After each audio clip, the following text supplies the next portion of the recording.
السلام عليكم ورحمة الله. أعوذ بالله من الشيطان الرجيم. وما كان لبشر أن يكلمه الله إلا وحيا أو من وراء حجاب أو يرسل رسولا فيوحي بإذنه ما يشاء إنه علي حكيم. وكذلك أوحينا إليك روحا من أمرنا ما كنت تدري ما الكتاب ولا الإيمان ولكن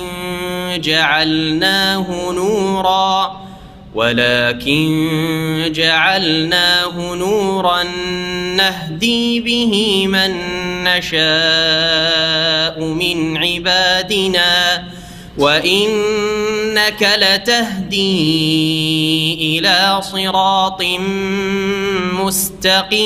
مستقيم صراط الله الذي له ما في السماوات وما في الأرض ألا إلى الله تصير الأمور.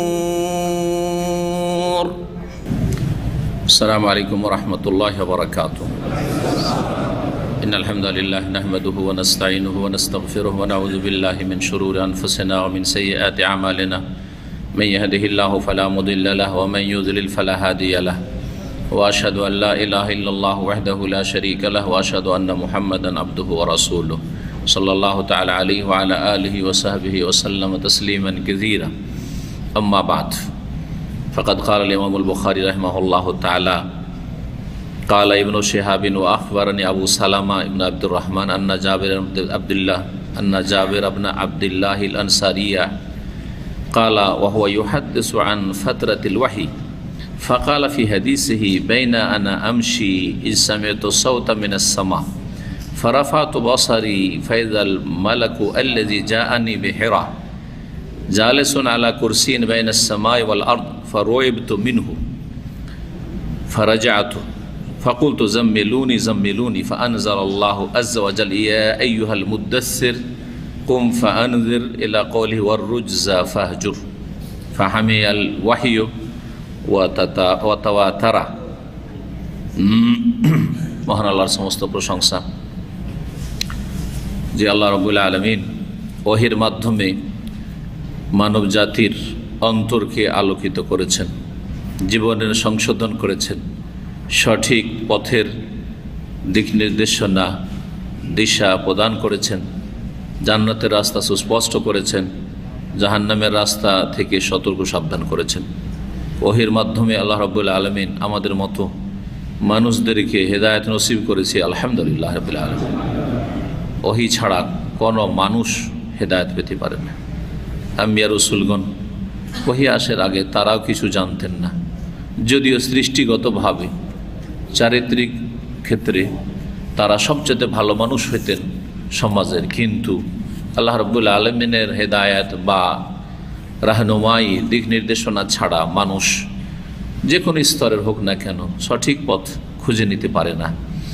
ওহী এমন একটি আল্লাহ রাব্বুল আলামিন নিয়ামত, যেই নিয়ামতের বদৌলতে ঈমান এসেছে, ইসলাম এসেছে, তাহারাত পবিত্রতা এসেছে, অন্তরের শরীরের সালাত, যাকাত, হজ, আখলাক, চরিত্র গঠন যা কিছুই হোক ওহীর মাধ্যমেই আমরা তা ঠিক করতে পেরেছি। এই ওহীর পর্ব আমাদের আলোচনা সহিহুল বুখারী থেকে। আজকে ছোট ছোট 3টি হাদিস রয়েছে। 4 নম্বর হাদিস ইমাম বুখারী রহমতুল্লাহ আলাইহি বর্ণনা করছেন, সরাসরি সাহাবী থেকে শুরু করি। জাবের বিন আবদুল্লাহ আনসারী রাদিয়াল্লাহু তাআলা আনহু, বাপ ছেলে দুজনেই সাহাবী ছিলেন রাদিয়াল্লাহু আনহুমা, বলা উচিত রাদিয়াল্লাহু আনহুমা। জাবেরের পিতা আব্দুল্লাহ ওহদে শহীদ হয়েছিলেন রাদিয়াল্লাহু আনহু। কালা, তিনি বলছেন, এই জাবের, ওয়া হুয়া ইউহাদ্দিসু আন ফাতরাতিল ওয়াহী, রাসূলুল্লাহ সাল্লাল্লাহু আলাইহি ওয়াসাল্লাম জাবের রাদিয়াল্লাহু তাআলা আনহুকে বর্ণনা করেছেন, জাবের রাদিয়াল্লাহু তাআলা আনহু বর্ণনা করেছেন।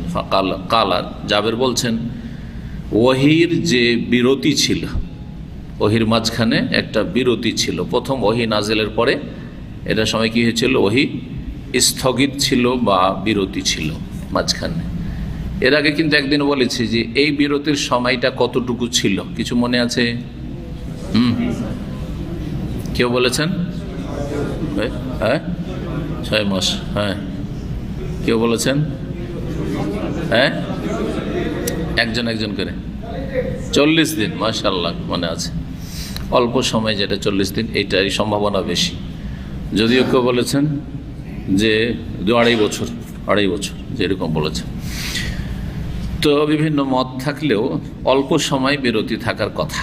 জি হ্যাঁ, তো এটাকে বলা হয় ফাতরাতুল ওয়াহী। ফাতরা মানে কোনো কিছুর গ্যাপ, শূন্যতা, বা কোনো কিছু থেমে যাওয়া। জি, এই জন্য মানুষ কর্ম করতে করতে যখন ক্লান্ত হয়ে থেমে যায়, এটা বলে ফুতুর বলা হয়। হ্যাঁ, ফাতরাতুন, ফুতুর তা দিয়ে। আর ফুতুর ত দিয়ে যদি হয়, তোর মানে হয় নাস্তা। জি, ইফতার। তো ফাতরাতুল ওয়াহী সম্পর্কে মানে ওয়াহীর বিরতি সম্পর্কে বর্ণনা করছিলেন। ফাকালা ফি হাদিসেহি, রাসূলুল্লাহ সাল্লাল্লাহু আলাইহি ওয়াসাল্লাম তার হাদিসে বলেন, জাবের শুনেছেন, বাইনা নামশি, এক সময় আমি মক্কার কোনো এক স্থানে হাঁটছিলাম, রাস্তায় চলছিলেন। ইসামে তো সৌতা মিনাস সামা, হঠাৎ করে আকাশ থেকে একটি আওয়াজ শুনলাম। ফারাফা তো রাসি, তখন আমি মাথাটা ওপরে উঠিয়ে দেখলাম। স্বাভাবিক, ওপর থেকে আওয়াজ শুনলে মানুষ তাকাবে ওইদিকে যে কি হচ্ছে বা কি আওয়াজ আসছে। আমরা এমনি প্লেনের আওয়াজ শুনলে কি করি? হ্যাঁ, তাকিয়ে দেখি। যতই বড় মানুষ একটু তাকিয়ে দেখে, বিশেষ করে যদি বেশি জোরে আওয়াজ হয় তা আরও তাকিয়ে দেখে, যার কাছে চলে এসছে মনে হয়, তাই না? ফাইজাল মালাক, হঠাৎ করে দেখি সেই ফেরেশতা। মালাক এক বচন, মালাইকা হচ্ছে বহু বচন। মালাক আরবিতে মালাক, ফেরেশতা শব্দটি ফার্সি শব্দ, উর্দু শব্দ। বাংলাতে মালাক বললে কেউ বুঝবে না, কিন্তু আসলে যেমন সলাৎ বলা উচিত নামাজ না বলে, সিয়াম বলা উচিত বা সম বলা উচিত রোজা না বলে, হ্যাঁ, তারপর সলাৎ আলা নবী বলা উচিত দুরুদ না বলে, ঠিক ওই রকমই মালাক ফেরেশতাকে বলা উচিত ফেরেশতা না বলে। কারণ এগুলি হচ্ছে ইসলামী পরিভাষা। ইসলামী পরিভাষাগুলি ইসলামে টার্মে রাখাটাই ভালো, কিন্তু একেবারে যেন অপরিচিত শব্দ। হ্যাঁ, মালাক যদি বলা হয় তো একবারে অপরিচিত শব্দ। ভারত, বাংলাদেশ, পাকিস্তানের শতকরা একজন তো দূরের কথা, মানে শতকরা হাজারে 2 জন বা 1 জন হয়তো বুঝবে কিনা আল্লাহ। কারণ দিন শিখি না আমরা, আসলে দিন শিখা খুব জরুরি। সেই মালাক বোঝানোর জন্য ফেরেশতা বলছি, আল্লাযী জাআনি বিহিরা, যে আমার কাছে এসেছিল কোথায়? হেরা পাহাড়ের গুহায় বা হেরা পর্বতে। তাকে দেখছি মাঝখানে বেশ কিছুদিন বিরতি নেই একবার আসার পরে। তারপরে হঠাৎ করে দেখি যে সেই ফেরেশতা, সেই মালাক এসে গেছেন। কি অবস্থায়? জালেসুন আলা কুরসি বাইনাস সামাই ওয়াল আরদি, আকাশ এবং জমিনের মাঝখানে একটা চেয়ারে বসে আছেন। কুরসি মানে চেয়ার, চেয়ারে বসে আছেন। ফারাইবতু মিনহু, আমি তাতে আতঙ্কিত হইলাম। রব মানে হচ্ছে চরম ভয় পেয়ে যাওয়া। আমি তাতে ভয়ে ভীত হয়ে গেলাম। ভয় স্বাভাবিক, যদি অসাধারণ রূপে দেখেন, জি হ্যাঁ, তাহলে আপনি বরদাস্ত করতে পারবেন না। মালাইকা আপন চেহারায় দেখা তো দূরের কথা, আপন রূপে দেখা তার কথা। একটা জিনকেও যদি দেখেন আর মানুষের রূপেও দেখেন, কিন্তু অসাধারণ লাগে, মানুষের মতো লাগে না, তো আপনার প্রাণ উড়ে যাবে, তাই না? ফেরেশতা তো দূরের কথা, মানুষ এত দুর্বল আছে। মানুষ নিজেকে অনেক বিচক্ষণ আর খুব সাহসী মনে করেন, কিন্তু খোলেকাল ইনসান ও দাইফ, আল্লাহ কোরআনে ঘোষণা করেছে মানুষকে খুব দুর্বল করে সৃষ্টি করা হয়েছে। যতই বড় মানুষ হোক অসহায়। এমন এমন মুহূর্ত মানুষের জীবনে চলে আসে যখন মনে উফ, আমার মতো দুর্বল পৃথিবীতে কেউ নেই, আমার মতো অসহায় কেউ নেই। একটা মারাত্মক অসুখ হইলে এমন হয়ে গেছে নার্ভাস, আমার মতো কমজোর অসহায় আর পৃথিবীতে কেউ নেই। এমন জায়গায় ফেঁসে গেছে কি, হ্যাঁ, এমন জায়গায় ফেঁসে, আগুনে ফেঁসে গেছে, নয় পানিতে ডুবছে, হ্যাঁ, কোনো একটা দুর্ঘটনা হচ্ছে, মরণ চোখের সামনে দেখছে মুহূর্তের মধ্যে, যে কোনো এরকম অসাধারণ অবস্থা নেন, দুশ্মনের কবলে ফেঁসে গেছে, এক্ষুনি জান শেষ হয়ে যাবে। সুবহানাল্লাহ, আমার মতো দুর্বল অসহায় কেউ নেই। সর্বশক্তিমান একমাত্র আল্লাহ রাব্বুল আলামিন, আল্লাহু আকবার, যিনি বিপদ আপদে সবসময় বান্দার সাথে রয়েছেন, তাকেই ডাকতে হয়। কিন্তু এক শ্রেণীর এত অধম অসহায় যে তার চাইতে অসহায় অধমকে ডাকে, মৃতকে ডাকে, নিজে জীবিত থেকে কাকে ডাকে? মৃতকে ডাকে। ইয়া গৌস জিলানী এরা মৃত, চিশতি মৃত, শাহজালাল মৃত, এরা কবরে চলে গেছে। এদের যে কি অবস্থা, তারা নিজের অবস্থা নিয়ে আছেন, আশা করি ভালো অবস্থা, কিন্তু আপনাকে কি দিতে পারে? কেউ যদি জান্নাতি হয় তার মানে সে দিতে পারে নাকি? জীবিত অবস্থায় দিতে পারে না, মৃত অবস্থায় দিতে পারবে না। কোরআন এগুলোকে অস্বীকার করেছে। ওর চাইতে অধম কেউ নাই, অমান আদাল্ল, ওর চাইতে অধম অসহায় কেউ না, মিম্মাইয়াদু মিন দুনিল্লাহ, যে আল্লাহ ছাড়া অন্য কেউ ডাকে, আহ্বান করে। আল্লাহকে ডাকতে শিখেন, আল্লাহকে ডাকতে শিখেন।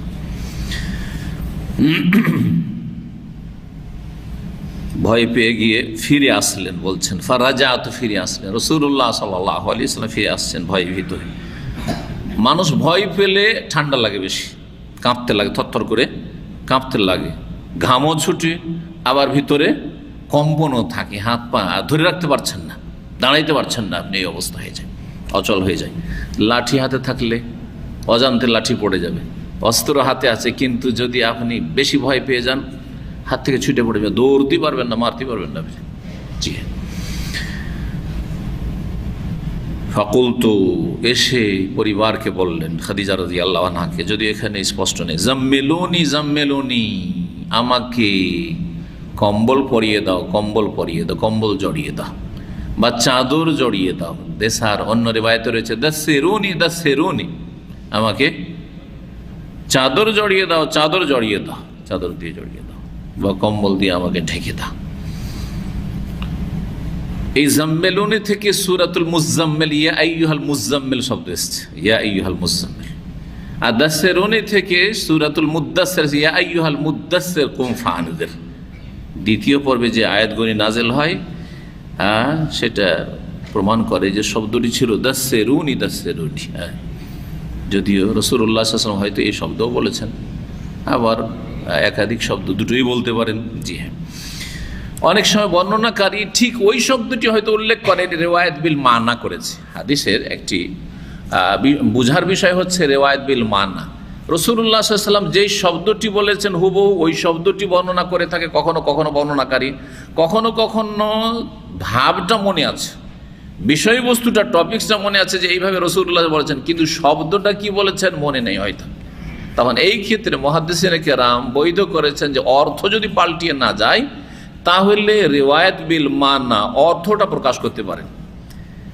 যেমন দাসসিরুনি বলেছেন, জাম্মিলুনি বলেছেন, দুটি শব্দ কাছাকাছি। চাদর, চাদর জড়িয়ে দেওয়া, এমন কাপড়, মোটা কাপড় জড়িয়ে দেওয়া যেটাতে মানুষের শীত চলে যায়। ফাআনজালাল্লাহু আযজা ওয়া জাল্লা, মহান আল্লাহ তখন এই আয়াত নাযিল করলেন, যেই সময় থরথর করে কাঁপছিলেন। আর কি রাসূলুল্লাহ সাল্লাল্লাহু আলাইহি ওয়াসাল্লাম বলছেন, আমাকে চাদর জড়িয়ে দাও। ইয়া আইয়ুহাল মুদ্দাসসির কুম ফাআনযির ওয়া রাব্বাকা ফাকাব্বির ওয়া সিয়াবাকা ফাতাহির ওয়া রুজজা ফাহজুর। এই আয়াতগুলি নাযিল হলো 1 থেকে নিয়ে 5, এখানেও 1 থেকে নিয়ে 5, সূরা আলাকাও ছিল 1 থেকে 5। কিন্তু হে চাদর পরিধানকারী মুদ্দাসসির, কম, জি ভয়ে কাঁপলেও হবে না, আর কম্বল জড়িয়ে চাদর জড়িয়ে শুয়ে থাকলেও হবে না। জি কম, দাঁড়া, উঠো। ফাআনযির, এখন সতর্ক করো। প্রথমবারে কিন্তু আনজের বলা হয়নি, সতর্ক করো, মানুষকে শিখাও, মানুষকে জানাও, সাবধান করো, কিছুই বলা হয়নি। বলেছে ইকরা, নিজে পড়ো। প্রথম যেটা শিখেছিল সেটা হচ্ছে নিজে পড়ো। কলম দিয়ে আল্লাহ শিখিয়েছেন, এলেম, এসব শিখিয়েছেন। তাহলে বোঝা গেল যে মানুষকে শেখাবার আগে নিজে কি করতে হবে? শিখতে হবে। প্রথম আল্লাহ ইকরা পড়তে বলেছেন, বারবার করে শিখতে বলেছেন, এলেম হাসিল করতে বলেছেন। আর দ্বিতীয় পর্ব ওহির হচ্ছে কওম ফানজের, এখন দাওয়া এবং তাবলীগ করতে বলেছেন। তাহলে এলেম ছাড়া সারা জীবন পাপ টাপ করে এলেন, আর এলাকার একেবারে অশিক্ষিত মানুষ, আর শিক্ষিত হইলো জেনারেল শিক্ষিত মানুষ, ইসলামের কোনো জ্ঞান নেই, ডাক্তার, ইঞ্জিনিয়ার অথবা জেনারেল লাইনের প্রফেসর অথবা একজন পয়সাওয়ালা পুঁজিপতি, সারা জীবন পাপ টাপ করে সুদ ঘুষ খেয়ে আর রিটায়ার হয়ে তারপরে এখন এত গুনার কাফারা কোথায় খুঁজতে খুঁজতে দেখলো যে সবচেয়ে বড় অঙ্ক এই চিল্লাওয়ালারা বলছে। তখন সে চিল্লাই বেরিয়ে গেল। কোথায় গেছে? তবলিগে। তবলিগ মানে পৌঁছাইতে। কি পৌঁছাইতে গেছেন? পকেটে যদি টাকা না থাকে আর বলেন আমি খুব দান খেরাত করতে এসেছি, তা আপনার কি বলবে লোকে? যে হয় সে কি করছে? উপহাস, ঠাট্টা উপহাস করছে, আর না হলে সে পাগল হয়ে গেছে। ঠিক তেমনি যার কাছে এলেম নাই কোরআন সুন্নাহর, আর সে ডাক্তার, ইঞ্জিনিয়ার আর চাকরিজীবী আর অফিসার হয়ে রিটায়ার করে অমুক তমুক, আর তারপরে চিল্লাতে যদি বের হয়, তাহলে সে হচ্ছে হয় পাগল, আর না হলে সে জাতির সাথে সে উপহাস করছে। কি শিখাবে তুমি? তোমার কাছে এলেম নাই, এটা তবলিগ নয়। তবলিগ মানে পৌঁছানো। শিখেন ভালো করে। তবলিগের প্রথম শর্ত হচ্ছে, দাওয়ার প্রথম শর্ত হচ্ছে যে এলেম থাকতে হবে। এখানে এসে বসলে এলেম লাগবে। এই নয় যে আমি খুব বাংলা জানি আর বাকপটু, আমার চাইতে অনেক ভালো বাংলা বলতে পারেন, আর সুর ধরে আপনি কথা বলতে পারেন, আর দিলেন সুর সার শুরু করে, জাহিল কিছুই জানেন না। আপনার দ্বারা কি শিখবে উম্মাদ? এ হচ্ছে আমাদের দেশের ওয়াইজ বক্তাদের অবস্থা। অধিকাংশ কোরআন সুন্নাহর এলেম নেই, আকীদা মানহাজের এলেম নেই, তাওহীদ সুন্নাহ তো জানেন না, শিরক বিদআত তো বুঝে না, মানুষকে যা ইচ্ছা তাই বলছে, আর মানুষও কিছু বুঝে না, বাস ভালো লাগছে, সুবহানাল্লাহ সুবহানাল্লাহ করছে। কথা ঠিক না বেঠিক সব ঠিক, বক্তা যা বলছে সব ঠিক, তাই না? বাস বক্তা যেহেতু হুজুর বলছে ঠিক, তো আমরা বেঠিক বলতে পারবো? সুতরাং জানি আর না জানি বলেন, হ্যাঁ কন্যা কেন ঠিক, সব ঠিক। আরে পাগল সব, ভক্তও পাগল, জাতীয় পাগল। শোনেন, দ্বিতীয় পর্বে কি শিখানো হইল? এখন তবলিগ করো, আনজের মানে বাল্লিগ, সতর্ক সাবধান করো, মানে জাহান্নামের রাস্তা থেকে সতর্ক সাবধান করো, শিরক ভরি থেকে সতর্ক সাবধান করো, পাপাচার থেকে সতর্ক সাবধান করো। মানুষ অন্যায়ের ক্ষেত্রে সাবধান করে, এনজার মানে সাবধান করা, আর ভালো কাজের ক্ষেত্রে কি করে? হ্যাঁ, কি করে? উৎসাহিত করে, সুসংবাদ দেয়, আকৃষ্ট করে, যেটাকে বুশরা বাশির বলা হয়েছে। জি, এই জন্য নবী সাল্লাল্লাহু আলাইহি ওয়াসাল্লামের নাম হচ্ছে বাশির আর নাজির, পাশাপাশি আছে কোরআন কারিমে। কি আছে? বাশির মানে সুসংবাদ দাতা, সুসংবাদ, জান্নাতের সুসংবাদ, আসো জান্নাতের রাস্তায়, ভালো কাজ করো জান্নাত, এটা হচ্ছে বাশির, বাশিরের কাজ। নাজিরের কাজ সাবধান জাহান্নামের কাজ থেকে, জাহান্নামের রাস্তা থেকে, পাপাচার থেকে, শিরক থেকে, কুফরি থেকে, নাস্তিকতা থেকে, কবর মাজার পূজা থেকে, দরগা দুর্গা থেকে সাবধান, বিদআত থেকে সাবধান। এই যে এনজার, এইরকমই কোরআনে কারিমে বলা হয়েছে নবীকে, যেমন বাশিরা ওয়া নাজিরা বলা হয়েছে, তেমনই বলা হয়েছে মুবাশশিরাম ওয়া নাজিরা, আর মুনজির বলা হয়েছে। ইন্নামা আনতা মুনজির, হে নবী তুমি সতর্ক সাবধানকারী ছাড়া আর কিছু না। ওয়া লিকুল্লি কওমিন হাদ, মুনজিরও বলা হয়েছে। মুবাশশিরাম ওয়া নাজিরা ওয়া দাইয়ান ইলাল্লাহ, দাইয়ান ইলাল্লাহ, আল্লাহর দিকে দাওয়াত দেনেওয়ালা বলা হয়েছে। এবং মুবাশশির, সুসংবাদ কিসের? ভালো কাজ করলে সুসংবাদ রয়েছে, সতর্ক সাবধান কি থেকে? মন্দ কথা কাজে লিপ্ত থাকলে সাবধান হয়ে যাবে। এখন সতর্ক করছি। আম্বিয়া রাসূলগণের এই দুটো গুণবাচক নাম ছিল সবার। জি, তারা সতর্ক সাবধান করেছেন ভুল পথ থেকে, আর সুসংবাদ দিয়েছেন ভালো কথা কাজের ক্ষেত্রে, যে ভালো কথা কাজকে গ্রহণ করো এবং সেই অনুযায়ী জীবন গড়ো, তাহলে তোমাদের জন্য ইহকাল পরকাল কি রয়েছে? বুশরা লাহুমুল বুশরা ফিল হায়াতিদ দুনিয়া ফিল আখিরা, ইহকাল পরকালে সুসংবাদ রয়েছে। এই আয়াতগুলি নাজেল হইল ফাহামিয়াল ওয়াহি, ও তারপরে ওয়াহি সরগরম হয়ে গেল। ওয়াহি কি হয়ে গেল? সক্রিয় হয়ে গেল। হামিয়া মানে হচ্ছে উত্তপ্ত হয়ে যাও। তো ওয়াহি তো উত্তপ্ত হওয়ার বিষয় না। উত্তপ্ত কি হয়? ঠান্ডা জিনিসকে গরম করলে হ্যাঁ উত্তপ্ত হয় আগুন দিয়ে, তাই না? তো এটা গরম হয়ে যাওয়া মানে যেটাকে বলি এই লোকটি খুব সরগরম, যদিও শব্দটি উর্দু, কিন্তু আমরা অনেকে ব্যবহার করি, মানে অ্যাক্টিভ, এখন জি সক্রিয়, জি হ্যাঁ সক্রিয়। ওহি কি কন্টিনিউ এখন চালু হয়ে গেল, আর ওহির বিরতি নেই। সকাল সন্ধ্যা দিনে কয়েকবার করে ওহি আসতে আছে, কয়েকবার করে জিবরাইল আসতে আছে, কোনোদিন কয়েকবার করে, মানে প্রতি সপ্তাহে দিন হয়তো আসতেই আছে, কখনো কম কখনো বেশি, কিন্তু আসতে আছে। আর ওহি থামেনি। ওয়াতাতা ওয়ারা, এবং পরস্পর আসতেই থাকলো। অন্য রিওয়ায়াতে ওয়াতাতাবা, তাতাবা আর তাওয়াতারা, তাওয়াতারা একই অর্থ। তাওয়াতর মানে লাগাতার আসা, বিরামহীন ওহি আসতে থাকা, এই হচ্ছে তাতাবো বা তাওয়াতরের অর্থ। এই ছিল হাদিস। এই হাদিস দ্বারা কি বোঝা গেল যে রাসূলুল্লাহ সাল্লাল্লাহু আলাইহি ওয়াসাল্লাম জিবরাইল আলাইহিস সালামকে জি আপন আকারে দেখেছেন। আপন আকারে জিবরাইল আলাইহিস সালামকে রাসূলুল্লাহ কয়বার দেখেছেন জানেন? হ্যাঁ, 3 বার। কে 3 বার বল? 2 বার। 2 বার বললেন না 3 বার? 2 বার। 3 বার বললে জানবো যে তৃতীয়বার কি, কারণ আমার 2 বারই জানা আছে। একবার কোথায় দেখেছেন? এই ঘটনা, এটা জি এই তো হাদিসে আসলে এইটা হাদিস ওর দলিল। আর আরেকবার দেখেছেন, হ্যাঁ জি মেরাজে দেখেছেন, মেরাজে। জি ওয়ালাকাদ রাআহু নাজলাতান উখরা, সূরা আল্লাহ বলছেন নিশ্চয়ই রাসূলুল্লাহ সাল্লাল্লাহু আলাইহি ওয়াসাল্লাম রাআহু, তাকে দেখেছেন, মানে আল্লাহকে নয়। রাআহু তাকে দেখেছেন মানে জিবরিল, এটা হচ্ছে সহিহ তাফসীর। জিবরাইল আলাইহিস সালাম দেখেছেন নাজলাতান উখরা মানে আরেকবার, মাররাতান উখরা, দ্বিতীয়বার। তাহলে কোরআন স্পষ্ট করছে যে দ্বিতীয়বার দেখেছেন কোথায়? জি ইনদা সিদরাতুল মুনতাহা, সিদরাতুল মুনতাহা যে কুল গাছ, বড়ই গাছ আছে সেখানে। জি হ্যাঁ, ইনদাহা জান্নাতুল মাওয়া, যেখানে জান্নাতুল মাওয়া রয়েছে, বোঝা গেল জান্নাত আকাশে রয়েছে। জি আল্লাহু আকবার। এই ছিল হাদিস। এতে অন্য রিওয়ায়াতে রয়েছে যে আমার অন্তরটা কাঁপছিল। তো এই ক্ষেত্রে একটা শব্দ রয়েছে ফোয়াদ। ফোয়াদ মানে হচ্ছে অন্তর। আফএদা বহুবচন সূরায়ে হুমাযাতে রয়েছে, তাত্তালেও আলাল আফএদা। আর একটা রয়েছে বাওয়াদের মানে হচ্ছে হৃদয়। আমার হৃদয় থরথর করে কাঁপছিল। এই ছিল হাদিস। 5 নম্বর হাদিস আমরা আসি, যে হাদিস বর্ণনা করছেন প্রখ্যাত তাবেঈ আর সেই যুগের ইমাম বড় আলেম সাইদ ইবনে জুবাইর রাহমাতুল্লাহি আলাইহি, যাকে সেই যুগের বড় জালেম গভর্নর বাসরার হাজ্জাজ বিন ইউসুফ খুন করেছিল।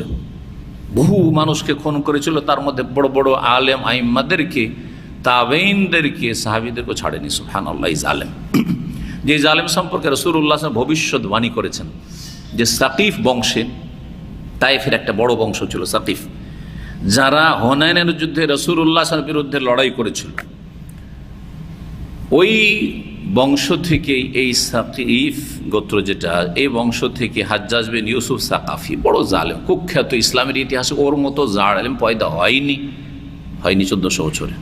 এত বড় জালেম পয়দা, আর হয়তো হবে কোনো সন্দেহ আছে, তবে গায়েব জানা নেই, এই জন্য এটা নিশ্চিত বলা যাবে না। আল্লাহ হেফাজত করে জালেমদের থেকে। মজার কথা, জানার কথা যেটা, যে বহু লোককে 1,20,000 কথা এসছে, 1,20,000 মানুষকে ধরে ধরে মেরেছিল। মানে যুদ্ধের ময়দানে নয় যে পালাচ্ছার মারছে, ওগুলো হিসাব নাই। ধরে ধরে বেঁধে বেঁধে যাদেরকে মেরেছিল তাদের সংখ্যা ছিল 1,20,000। কত বড় কুখ্যাত খুনি ছিল জালেম। সর্বশেষ যেই ব্যক্তিকে খুন করে তিনি হচ্ছেন এই প্রখ্যাত তাবি সাইদ ইবনে জুবাইর রাহমাতুল্লাহ আলাইহি, ইমাম বড়, তাকে হক কথা বলার জন্য। তারপরে তিনি একটি বদদুয়া করেছিলেন এই সাইদ ইবনে জুবাইর, সুবহানাল্লাহ, আল্লাহ আমার পরে যেন কাউকে খুন না করতে পারে এই জালেম, আমার পরে কাউকে খুন করার শক্তি সামর্থ্য তাকে দিও না, এই দোয়া করেছিলেন। তারপরে মাত্র কয়েকদিনের মধ্যেই মারাত্মক রোগে আক্রান্ত হয়, আর রাত দিন চিৎকার করতে থাকে, ছটফট করতে থাকে, আর তারপরে এই জালেম ধ্বংস হয়। যদিও সে কাফের ছিল না, সঠিক মতে কাফের ছিল না, বড় বড় খুন করলেও কাফের হয়নি। আবেগে শুধু কাফের ফতোয়াটা আমাদের দেশে আছে, মতের মিল না হলে দেন কাফের বলে, তাই না? ইখতিলাফ, তাহলে ও কাফের, আরও কেউ তো কত কিন ইসলামের শত্রু বানিয়ে ছাড়লেন তাকে। না, এইসব ভাষাগুলি যারা বলছে তাদের দুনিয়া আখেরাত খারাপ করছে, নিজেরাই কাফের হয়ে যাবে, হ্যাঁ নিজেরাই আখেরাতকে ধ্বংস করবে। এবং তাদের নেকিগুলো যাদেরকে কাফের ফতোয়া লাগাবে আর তাদেরকে ইসলামের দুশ্মনের ফতোয়া লাগাবে, যেমন সহি আকীদার আলেমদের ক্ষেত্রে লাগাচ্ছে, মনে রাখতে হবে যে এরা কিন্তু ওই নেকিগুলি নিয়ে যাবে। আপনার সাথে মতের মিল নেই, সে কুফরির ফতোয়া লেবেল লাগাচ্ছেন, নেকিগুলি সব নিয়ে যাবে, লাভ করে দিচ্ছেন, ক্ষতি করেন না। যেমন সাহাবায়ে কেরামদেরকে শিয়ারা গাল দিয়ে সাহাবায়ে কেরাম ক্ষতি করতে পারেন, লাভ করে দিচ্ছে, কিয়ামত পর্যন্ত নেকির রাস্তা খোলা আছে। ওই রকমই কোরআন সুন্নাহর আলেমদেরকে যারা গাল দিচ্ছে আমাদের কিন্তু লাভ করে দিচ্ছে, আলহামদুলিল্লাহ। এই জন্য এইটা যখন মগজে থাকবে তখন ওই আলেম, সেই আকীদার আলেম যাকেই গাল দিক না কেন, আর তার রাগ করার কথা না, সে যাকে নাই কি হোক অথবা অন্য কোনো সেই আকীদার আলেমরাই হোক, কেউ রাগ করবে না যদি এই মাসআলাটি বা এই পয়েন্টটি মনে থাকে যে আমার নেকি বাড়ছে। যেমন সাহাবীদের নেকি বাড়ছে, যত রাফিজি শিয়া গাল দিচ্ছে তত সাহাবীদের নেকি বাড়তেই আছে, কারণ আল্লাহ ওদের নেকির রাস্তাটা খোলা রাখতে চেয়েছে। মানুষ মারা যাওয়ার পর নেকির রাস্তা বন্ধ হয়ে গেছে, একটা সাদকার রাস্তা, সাদকা যদি কেউ না করে তো গাল দিচ্ছে, ওটাও সাদকা হচ্ছে, নেকি বাড়তি আছে। এজন্য এতে কষ্ট পাওয়ার কোনো প্রয়োজনই নেই, কষ্ট পাওয়ার কথাই না আসলে। জি, অনেকে আপনারা আবেগে কষ্ট পাচ্ছেন, সই আকীদার ভাইরা, না না কোনো কষ্ট নেই, আলহামদুলিল্লাহ আলহামদুলিল্লাহ, লাভ করে দিচ্ছে। সর্বনাশ তাদের হচ্ছে। সাঈদ বিন জুবাইরের দোয়া কবুল হয়েছিল, হ্যাঁ, সে চিৎকার করে করে, জি, আর বলতো কি জানেন, যে এই যে সাঈদ বিন জুবাইর দেয়ালে, আল্লাহু আকবার, হ্যাঁ, মরণ শয্যায় শুয়ে আছে, আর ওই দেখাচ্ছি কি যে দেখতে পাচ্ছে, আল্লাহ তাকে দেখাচ্ছে, আল্লাহর গজব ফেরেশতা, যে এই সাঈদ বিন জুবাইর আমাকে খেতে আসছে, আমাকে খেতে আসছে, এই চিৎকার করতে করতে মারা গেছে। জি হ্যাঁ, মাঝে মাঝে আমার ইচ্ছা হয় এর জীবনে আমার কাছে নোট করা আছে, আলোচনা করা, যাতে বুঝতে পারেন আর জালেমরা এরকম জুলম না করেন, কারণ পরিণাম খুব খারাপ, জালেমের পরিণাম খুব খারাপ, যেই রকমের জুলুম করেন না কেন, যেই রকমের জুলুম, কে ধর্ষণের জুলুম করুক আর আপনার কি বলছে খুনের জুলুম করুক, যেমন আজকাল জুলুম হচ্ছে, হ্যাঁ, গণপিটুনির, হ্যাঁ, জুলুম এই যে জালেমরা করছে, গোটা গ্রাম গোটা এলাকাবাসী যতগুলি লোক শরীক হয়েছে গণপিটুনিতে, সবগুলো আল্লাহর গজব, আল্লাহ লানত পড়তেই আছে, আল্লাহ লানত পড়তে আছে। যে চলে গেল সে তো শহীদ হয়ে গেল ইনশাআল্লাহ, সে যদি মুমিন মুসলিম হয় তাহলে। কিন্তু যারা খুন করেছে তাদের উপর আল্লাহর গজব হইতেই আছে, আল্লাহর গজব হইতেই আছে। আরও যে কত গজব বাকি আছে দুনিয়াতে বেঁচে থাকলে, তার প্রতীক্ষায় থাকুক, যদি তওবা করে না ফিরে আসে তারা। কথা লম্বা না করে হাদিসগুলো শেষ করি। তিনি বর্ণনা করেছে ইবনে আব্বাস রাদিয়াল্লাহু তাআলা আনহুমার ছাত্র, প্রখ্যাত সাহাবী, মুফাসসির, সাহাবীদের মধ্যে সবচেয়ে বড় যাকে মুফাসসির বলা হয় আব্দুল্লাহ বিন আব্বাস, তার ছাত্র ছিলেন সাইয়েদ ইবনে জুবাইর রাহমাতুল্লাহি আলাইহি। ফি কওলিহি তাআলা, মহান আল্লাহর এই বাণীর তাফসীরে আব্দুল্লাহ বিন আব্বাস রাদিয়াল্লাহু তাআলা আনহু বলছেন, লা তুহাররিক বিহি লিসানাকা লিতাআজালা বিহি, সূরাতুল কিয়ামার আয়াত নম্বর 16। আল্লাহ রাব্বুল আলামিন এই আয়াতে ইরশাদ করেছেন নবী সাল্লাল্লাহু আলাইহি ওয়াসাল্লামকে সম্বোধন করে। প্রথম দিকে যখন ওহী নাযিল হইতো, নবী সাল্লাল্লাহু আলাইহি ওয়াসাল্লাম ভাবতেন যে সাথে সাথেই যদি মুখস্থ না করি তো যদি ভুলে যাই, যদি একটা শব্দ বা একটা লাইন ছুটে যায়, হ্যাঁ, তাহলে তো মুশকিল, গুনাহগার হয়ে যাব। এই জন্য জিবরাইল আলাইহিস সালাম যেমনই আবৃত্তি করতে লাগতেন, তেলাওয়াত করতে লাগতেন, সাথে সাথে তেলাওয়াত করতে লাগতেন, ঠোঁট নড়াইতে লাগতেন আর জিহ্বা নড়াইতে লাগতেন। মানুষ যখন কথা বলে তখন জিহ্বাও নড়ে আর ঠোঁটও নড়ে, দুটোই নড়ে, এই করতেন। আল্লাহ বলছেন লা তুহাররিক বিহি লিসানাক, কোরআন তেলাওয়াত করতে গিয়ে বা মুখস্থ করতে গিয়ে তুমি তোমার জবানকে হিলাইও না, নড়াইও না।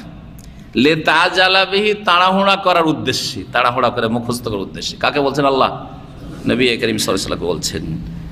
তারপরের অংশটুকু শুনেন, আল্লাহ নিশ্চয়তা দান করছেন, কি বলছেন? ইন্না আলাইনা জামআহু ওয়া কুরআনা সুম্মা ইন্না আলাইনা বায়ানা।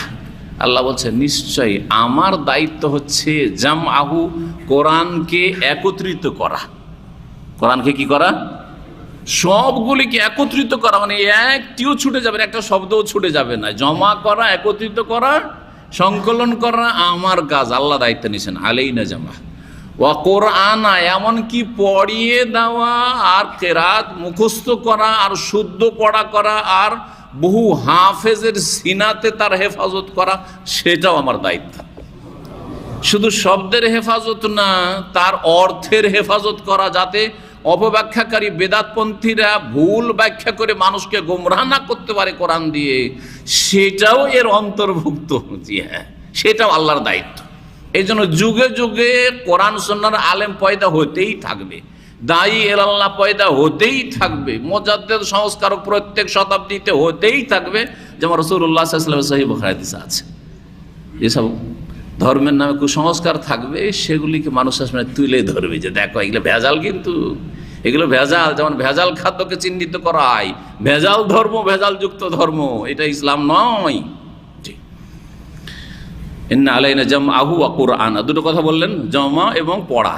হ্যাঁ, কেরাতের মধ্যে হেফজ আছে। সুম্মা ইন্না আলাইনা বায়ানা, কেউ ভাবতে পারে যে আচ্ছা কোরআন তো বুঝা, ওইটা আমাদের দায়িত্ব, আল্লাহ ছেড়ে দিয়েছেন না। বলছেন সুম্মা ইন্না আলাইনা বায়ানা, আল্লাহ বলছেন সেটার বয়ান করা, সেটার বিশ্লেষণ করা, সেটার তাফসীর করা, সেটাও আমার দায়িত্ব।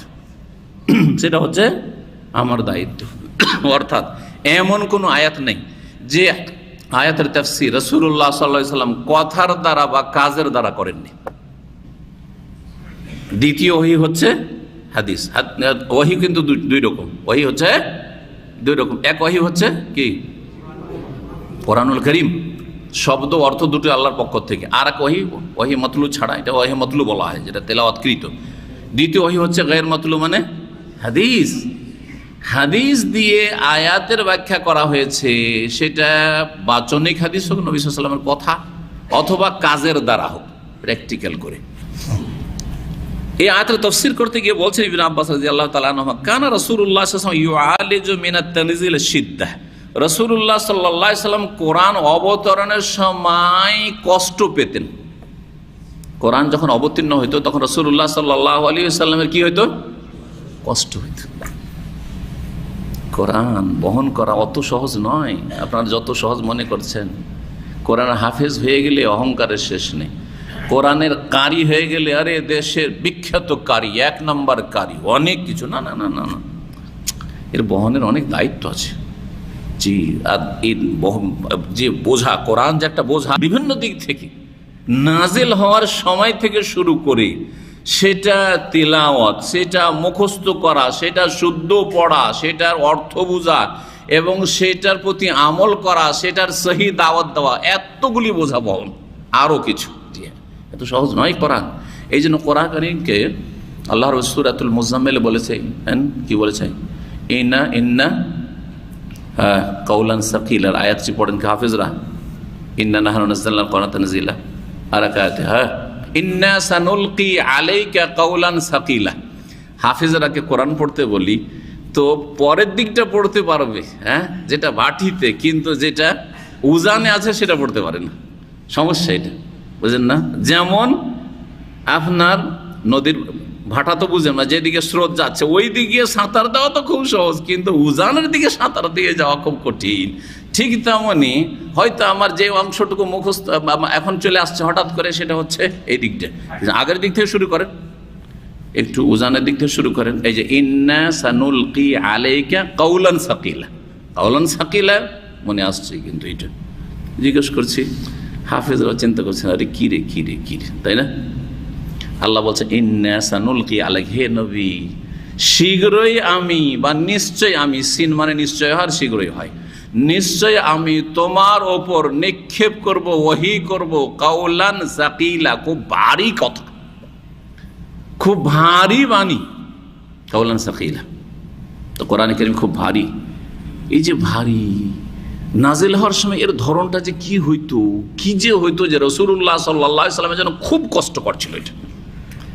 এর আগে একটা হাদিসে দেখেছেন, এখানে সিদ্ধা শব্দটি আসলো, আর যখন রাসূলুল্লাহ সাল্লাল্লাহু আলাইহি ওয়াসাল্লামের কাছে ওহী আসতো, ঝন ঝন ঝন ঝন ঝন করে আওয়াজ হয়ে, সালসালাতুল জারাস, ঘণ্টার আওয়াজের মতো ঝনকারের সাথে, তখন ঘেমে একবারে অবস্থা খারাপ হয়ে যেত। আর ওয়াহুয়া আসাদ্দহু আলাইয়া, সেটা আমার জন্য বেশি কঠিন হইতো। তাহলে বোঝা, কঠিন সবসময় হইতো, যে কোনো সময় ওহী আসলে, কিন্তু এটা বেশি কঠিন হইতো রাসূলুল্লাহ সাল্লাল্লাহু আলাইহি ওয়াসাল্লাম। একবারের ঘটনা, কোনো সাহেব বলছেন যে হঠাৎ করে ওহী চলে আসলো, সেই সময় রাসূলুল্লাহ সাল্লাল্লাহু আলাইহি ওয়াসাল্লামের রানটা আমার রানের ওপর আছে, আর হঠাৎ করে ওহী চলে এসছে। এমন ভারী হয়েছেন যে মনে হচ্ছে যে আমার রানটা ভেঙে চূর্ণ বিচূর্ণ হয়ে যাবে। তার মানে বোঝাটা শুধু বাণীর দিক থেকে বোঝা নাই, কি ধরনের যে ওহী নাযিলের সময় বোঝা হইতো সেটা প্রকাশ করা বড় মুশকিল। জি, এইরকম গুরুত্ব হচ্ছে আল কোরআনুল কারীমের ওহীর। কিন্তু আমাদের সামনে রাত দিন ওহীর কথা আসছে, ওহীর কথা শোনানো হচ্ছে, কোরআন সুন্নাহর কথা শোনানো হচ্ছে, কোনো ব্যাপারই না, সংশোধনী হন না আপনি, কি বহন করলেন না করলেন কিছুই বুঝলেন না আপনি। এটা তো একজন মুমিনের চরিত্র নয় যে আল্লাহর কথা শুনলেন, রাসূলুল্লাহর কথা শুনলেন, আপনার জন্য ভারীও লাগলো না, শুনলাম আমল নেই। কতবার শুনছেন, আমল নেই।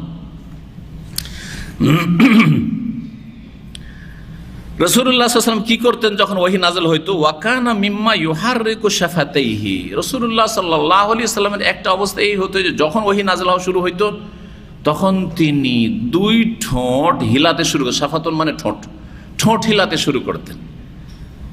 হাদিসে আসলো ঠোঁট হিলার কথা, আর কোরআনে কি আসলো? লা তুহাররিক বিহি লিসানাকা, তোমার জবান হেলায় না। দুটোকে মেলান, দুটোর সমষ্টিতে আপনি পুরোটা বুঝতে পারবেন যে মানুষ যখন কথা বলে তখন ঠোঁটও হিলে আর জিহ্বাও নড়ে বাহিলে। ফাকাল ইবনে আব্বাস রাদিয়াল্লাহু আনহু বলছেন, ফাআনা উহাররিকুহুমা লাকা। নবী সাল্লাল্লাহু আলাইহি ওয়াসাল্লাম কেমন করে হিলাইতেন দেখিয়েছেন তিনি, যে এইভাবে আমি হিলাইতে শুরু করতাম, কথা বলতে শুরু করতাম, কোরআন সাথে সাথে পড়তে শুরু করতাম। ওইটাকে বাস্তবে দেখাচ্ছেন ইবনে আব্বাস, এইভাবে রাসূলুল্লাহ সাল্লাল্লাহু আলাইহি ওয়াসাল্লাম হিলাতেন যেভাবে আমি হিলাচ্ছি। তার ছাত্র সাঈদ ইবনে জুবাইরকে বলছেন, কামা কানা রাসূল ইউহাররিকুহুমা। ওয়া ক্বালা সাঈদ ইবনে জুবাইর ইমাম তাবিঈ, তিনি বলছেন, আনা উহাররিকুম, আমিও হিলিয়ে দেখাচ্ছি তোমাদেরকে। তার ছাত্রদেরকে বলতেন, কামা রাআইতু ইবনে আব্বাস ইউহাররিকুমা, যেমন ইবনে আব্বাস রাদিয়াল্লাহু তাআলা আনহুকে ঠোঁট হিলাতে দেখেছি। ফাহাররাকা শাফাতাই, এই হাদিসটাকে মুহাদ্দিসিনদের ভাষায় বলা হয় যে মুসালসাল বেতাহরিকি শাফাতাইন, মানে এমন হাদিস যাতে পরম্পরার সাথে কি করা হয়েছে, ঠোঁট হিলানো হয়েছে। রাসূলুল্লাহ সাল্লাল্লাহু আলাইহি ওয়াসাল্লাম কীভাবে ঠোঁট হিলাতেন সাহাবীকে দেখেছেন, সাহাবী দেখেছেন যে রাসূলুল্লাহ সাল্লাল্লাহু আলাইহি ওয়াসাল্লাম কেমন করে ঠোঁট হিলাতেন। আর কাকে দেখেছেন? সাঈদ ইবনে জুবাইর তাবেঈকে দেখেছেন। তাবেঈ আবার তাবেঈকে দেখাচ্ছেন, তার ছাত্রদেরকে দেখাচ্ছেন এইভাবে রাসূলুল্লাহ সাল্লাল্লাহু আলাইহি ওয়াসাল্লাম ঠোঁট হিলিয়ে আর জবান হিলিয়ে তাড়াহুড়া করে মুখস্থের চেষ্টা করতেন। ফানজাল্লাহু আযজা ওয়া জাল্লা, তখন আল্লাহ রাব্বুল আলামিন এই আয়াত নাযিল করলেন, লা তুহাররিক বিহি লিসানাকা লিতাজালা বিহি ইন্না আলাইনা জামাহু কুরআনা। জি হ্যাঁ, ফাইদা কারানাহু ফাত্তাবি কুরআন। হ্যাঁ, এখানে মাঝখানে একটি আয়াত ছুটেছিল, ফাইদা কারানাহু, তাহলে কি করতে হবে? তাড়াহুড়া করে মুখস্থ করিও না। তাহলে ফাইদা কারানাহু, আল্লাহ বলছেন যখন আমি পড়িয়ে দেব। কার মাধ্যমে পড়িয়ে দেবেন? জিবরাইল আলাইহিস সালাম যখন পড়াটা শেষ করে পুরাটা নাযিল হইতে দাও, পুরাটা বলে নিতে দাও, তেলাওয়াত করে নিতে দাও, যে এইটা নাযিল হইল এতদূর, পুরো একটা একটা করে, দুটো করে, তিনটা করে আয়াত মুখস্থ করাইতেন না। যখন বেশি আয়াত নাযিল হইতো পুরাটা জিবরাইল আলাইহিস সালাম পড়ে দিতেন। ফাইদা কারানাহু, সবটা যখন আমি পড়ে দেব, মানে আমার ফেরেশতা জিবরিল পড়ে দেবে আলাইহিস সালাম, ফাত্তাবি কুরআনা, তখন আমার পঠনে তুমি অনুসরণ করো, মানে পেছনে পেছনে এখন পড়তে শুরু করো, বুঝলে না, পড়তে শুরু করো। সুম্মা ইন্না আলাইনা বায়ানা, তারপরে বলছেন যে আমার দায়িত্ব, অথবা আমার এটাও দায়িত্ব যে সেটা বিশদভাবে বর্ণনা করে দেবো, মানে তার তাফসীর করে দেবো। ফাস্তামিলাহু, তুমি মনোযোগী হয়ে শোনো, ও আনসেত, এবং চুপ থাকো। আনসেত মানে চুপ থাকো। ইনসাত আর ইস্তেমা, কোরআনে কিন্তু এই ভাষাটি এসছে, ওয়াইদা করিয়াল কোরআন ফাস্তামিলু ওয়া আনসিতু, যখন কোরআন তেলাওয়াত হবে তখন তোমরা মনোযোগী হয়ে শোনো, শুধু শোনো না, মনোযোগী হয়ে শোনো, আর ওয়া আনসিতু, নীরব থাকো।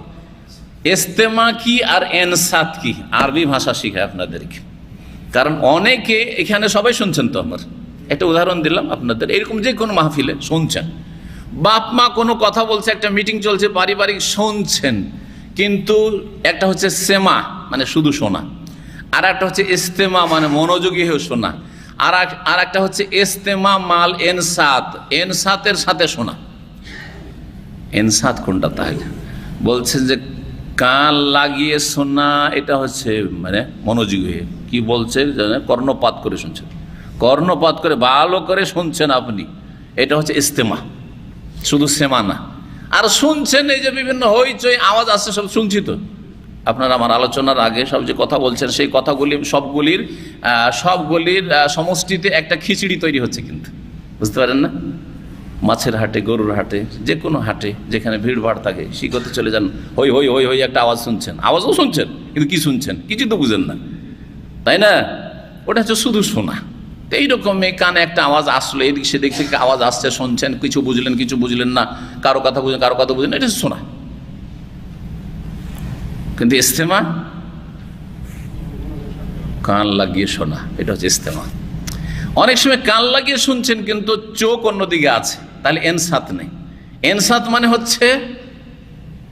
মানে হচ্ছে যিনি বলছেন তার দিকে দৃষ্টিপাত করে থাকা। এই জন্য খুতবা শোনার ক্ষেত্রে বা দিনী আলোচনায় যে দর্শন শুনছেন আপনারা, এই ক্ষেত্রে দুটো যদি থাকে তাহলে আপনি কোরআনী শিক্ষার উপর আমল করলেন। একটা হচ্ছে কান লাগিয়ে শোনা, ভালো করে কর্ণপাত করা, কি বলা হচ্ছে কানে ঢুকাবার চেষ্টা করা, সবগুলি কিছু শুনলাম এরকম নয়, ভালো করে শোনা কর্ণপাত করে। আর এনসাত মানে হচ্ছে যিনি আলোচক তার দিকে তাকাইতে হবে। আপনি ওইদিকে নিচে মাথা করে আছেন, অনেকে কিন্তু শুনছেন নিচে মাথা করে আছেন, তাহলে এনসাত নেই। ইস্তেমা হয়তো আছে, কানটা এদিকে আছে কিন্তু চোখটা কোন দিকে আছে? নিচের দিকে, পায়ের দিকে দেখছেন, কেউ একটু মোবাইলের দিকে দেখছেন, কেউ পাশের লোকের দিকে দেখছেন, কেউ এদিক ওদিক দেখছেন, কেউ একবার পিছন দিকে ঘুরে দেখছেন, তো এনসাত নেই। আল্লাহ কি বলছেন? ওয়াইদা করিয়াল কোরআনও, যখন কোরআন পাঠ হবে, কোরআন পাঠটা তেলাওয়াত হোক শুধু, অথবা কোরআনের শিক্ষা হোক, অথবা কোরআনের তাফসীর হোক, দ্বীনি আলোচনা হোক, সবগুলি ক্ষেত্রে কিন্তু আমাদের মনে হয় যে কোরআন শুধু তেলাওয়াত হইলে আর বক্তব্য চলছে দ্বীনি আলোচনা, তখন নয়। অবশ্যই সেটাই তো আসল উদ্দেশ্য। ফাস্তামিউ লাহু, মনোযোগী হয়ে শোনো, শুধু শুনতে বলেনি, মনোযোগী হয়ে। ও আনসিতু, এবং চুপ থাকো, মানে এনসাত মানে চোখটা ওইদিকে রাখা, চোখ থেকে এদিক ওদিক থাকা মানে চুপ থাকলেন না। হয়তো মুখটা চুপ আছে কিন্তু হাত পা চুপ নেই, হ্যাঁ, মুখটা চুপ আছে কিন্তু চোখ চুপ নেই, চোখ এদিক ওদিক করছে। তাহলে এনসাত মানে শুধু মুখটা বন্ধ রাখা নয়, নীরব থাকা নয়। তা নীরবের অর্থ এনসাত দিয়ে অসম্পূর্ণ অর্থ। মুখটাও বন্ধ থাকবে, আপনি কথা বলবেন না, আর তার সাথে হাত পা এদিক সেদিক হবে না, বরং চোখটাও এদিক সেদিক হবে না, চোখটাও আলোচকের দিকে থাকবে বা শিক্ষকের দিকে থাকবে। জি, যারা এইভাবে লেখাপড়া করে তারাই উন্নতি করতে পারে। আর আমরা দেখি ছাত্র জীবনে, জি, এবারত পড়তাম, মনে আছে তিরমিজি বুখারী এবারত পড়তাম, দুই একজন সঙ্গী এমন ছিল যারা রাত্রে তাহাজ্জুদ পড়তো। একজন তো ছিল ভালো তাহাজ্জুদ গুজার, আর তিরমিজির দাসে বড় একজন আলেম আমাদেরকে তিরমিজি পড়াইতেন, বুখারীও পড়াতেন, বড় বড় আলেমরা পড়েছি তাদের কাছ থেকে। ঘুমাইতো এসে, ঝিমাচ্ছে। এই নফল তাহাজ্জুদ দিয়ে লাভই কি? যাতে আপনি ভালো আলেম হইতে পারলেন না ভবিষ্যতে, মক্তবের আলেম হয়ে থেকে গেলেন। আমাদের ক্লাসমেট মক্তবের আলেম হয়ে থেকে গেছে, কারি সাহেব, এখন সব বলে কারি সাহেব, ব্যাস। এলেম যদি শিখতে হয় তো এরকমই ইস্তেমা লাগবে আর ইনসাত লাগবে, দুটোর ব্যাখ্যা করলাম, ভালো করে মনে রাখবেন। বলছেন তারপরে সুম্মা ইন্না আলাইনা বায়ানা, সূরাতুল কিয়ামার 16 থেকে 19 এই আয়াতগুলি। সুম্মা ইন্না আলাইনা আন তাকরাহু, পড়বে। ফাকানা রাসূলুল্লাহ বাদা যালিকা, তারপর রাসূলুল্লাহ সাল্লাল্লাহু আলাইহি ওয়াসাল্লাম কি করতেন? ইজা আতাহু জিবরিল, জিবরাইল আলাইহিস সালাম যখন আসতেন, ইস্তামা, মনোযোগী হয়ে শুনতেন। ফাইজান তালাকা জিবরাইল যখন চলে যেতেন, জিবরাইল বসে থাকতেন না যে পুরোটা শুনি এখন বসে বসে, না না না, চলে যেতেন, শুনিয়ে দিয়ে ওহী নাজিল করে দিয়ে চলে যেতেন। কারাহুন নবী সাল্লাল্লাহু আলাইহি ওয়াসাল্লাম কামা কানা কারা, ওইভাবেই পড়তে রাসূলুল্লাহ, যেইভাবে জিবরাইল আলাইহিস সালাম শুরু থেকে শেষ পর্যন্ত পড়েছেন। এটা আল্লাহর দান, এটা আমার দ্বারা সম্ভব নয়, এটা আপনাদের দ্বারা সম্ভব নয়, কিন্তু রাসূলুল্লাহ সাল্লাল্লাহু আলাইহি ওয়াসাল্লামের মাধ্যমে আল্লাহ কি করবেন? এই কোরআনের হেফাজত করে নেবেন। সুতরাং একবার পুরোটা শুনে নেওয়া, হ্যাঁ, ছোট হোক আর বড় হোক, সেই ওহীটা পুরোটা ওইভাবে পড়ে দিতেন শুরু থেকে শেষ পর্যন্ত রাসূলুল্লাহ যেইভাবে জিবরাইল আলাইহিস সালাম শুনিয়ে গেলেন। আর তারপরে সাথে সাথে সংরক্ষণের জন্য কাতেবে ওহীকে ডাকতেন প্রত্যেক ওহীর পরে পরে, আর বলতেন যে উকতুব আয়াতা কাযা ফি সূরাতি কাযা ফি মাকানি কাযা, এই আয়াতগুলি বা এই আয়াতটি অমুক সূরার অমুক জায়গায় লিখো, অমুক আয়াতের পরে লিখো, অমুক আয়াতের আগে লিখো। এটা কখনো মনে করবেন যে একটা সূরা ধারাবাহিক গোটা সূরা একসাথে নাযিল হয়েছে, না না না, মাঝে মাঝে মাঝখান থেকে আয়াত নাযিল হয়েছে, অমুক আয়াতের পরে অমুক সূরায় ওখানে গিয়ে রাখো, এটা লিখো। এইভাবে প্রথম আল কোরআনুল কারীম নাযিল হয়েছে। এই ছিল হাদিস। এই হাদিসে কি দেখা যাচ্ছে? ওহীর হ্যাঁ, ওহির সময় যার কাছে ওহি করা হয়তো তার অবস্থা এখানে বোঝানো হয়েছে। আমরা শুরুতে বলেছি যে ওহির পর্বে ওহি যিনি নিয়ে আসছেন তার অবস্থা বর্ণনা করা হবে জিবরাইল আলাইহিস সালামের, যার কাছে ওহি করা হচ্ছে তার অবস্থা বর্ণনা করা হবে, ওহির ধরনগুলি বর্ণনা করা হবে। প্রায় এগুলি এসে গেছে আমাদের এতে। শেষ একটি হাদিস আছে, ছোট্ট হাদিস 6 নম্বর, তাতে আব্দুল্লাহ বিন আব্বাস রাদিয়াল্লাহু তাআলা আনহুমা বর্ণনা করছেন, কাল কানা রাসূলুল্লাহ আজওয়াদান নাস, রাসূলুল্লাহ সাল্লাল্লাহু আলাইহি ওয়াসাল্লাম সবচেয়ে বেশি দানশীল ছিলেন। সবচেয়ে বেশি কি ছিলেন? আজওয়াদ, জাওয়াদ শব্দটি আরবিতে দানশীলকে দুটি ভাষা দিয়ে ব্যক্ত করা হয়। সাখী বলা হয়, সাখী মানে দাতা বা দানশীল, আর জাওয়াদ মানে হচ্ছে দানশীল। কিন্তু এই দুটো শব্দে পার্থক্য নাই, প্রতিশব্দ নাই, পার্থক্য আছে। যে শুধু ধন সম্পদ দান করে তাকে সাখী বলা হয়। সাখার সম্পর্ক হচ্ছে ধন সম্পদ পয়সার সাথে। মানুষকে বেশি বেশি আপনি টাকা পয়সা দান করেন, ধন দৌলত দান করেন, হ্যাঁ, তাহলে আপনি হচ্ছেন সাখী, আপনার মধ্যে সাখার গুণ রয়েছে।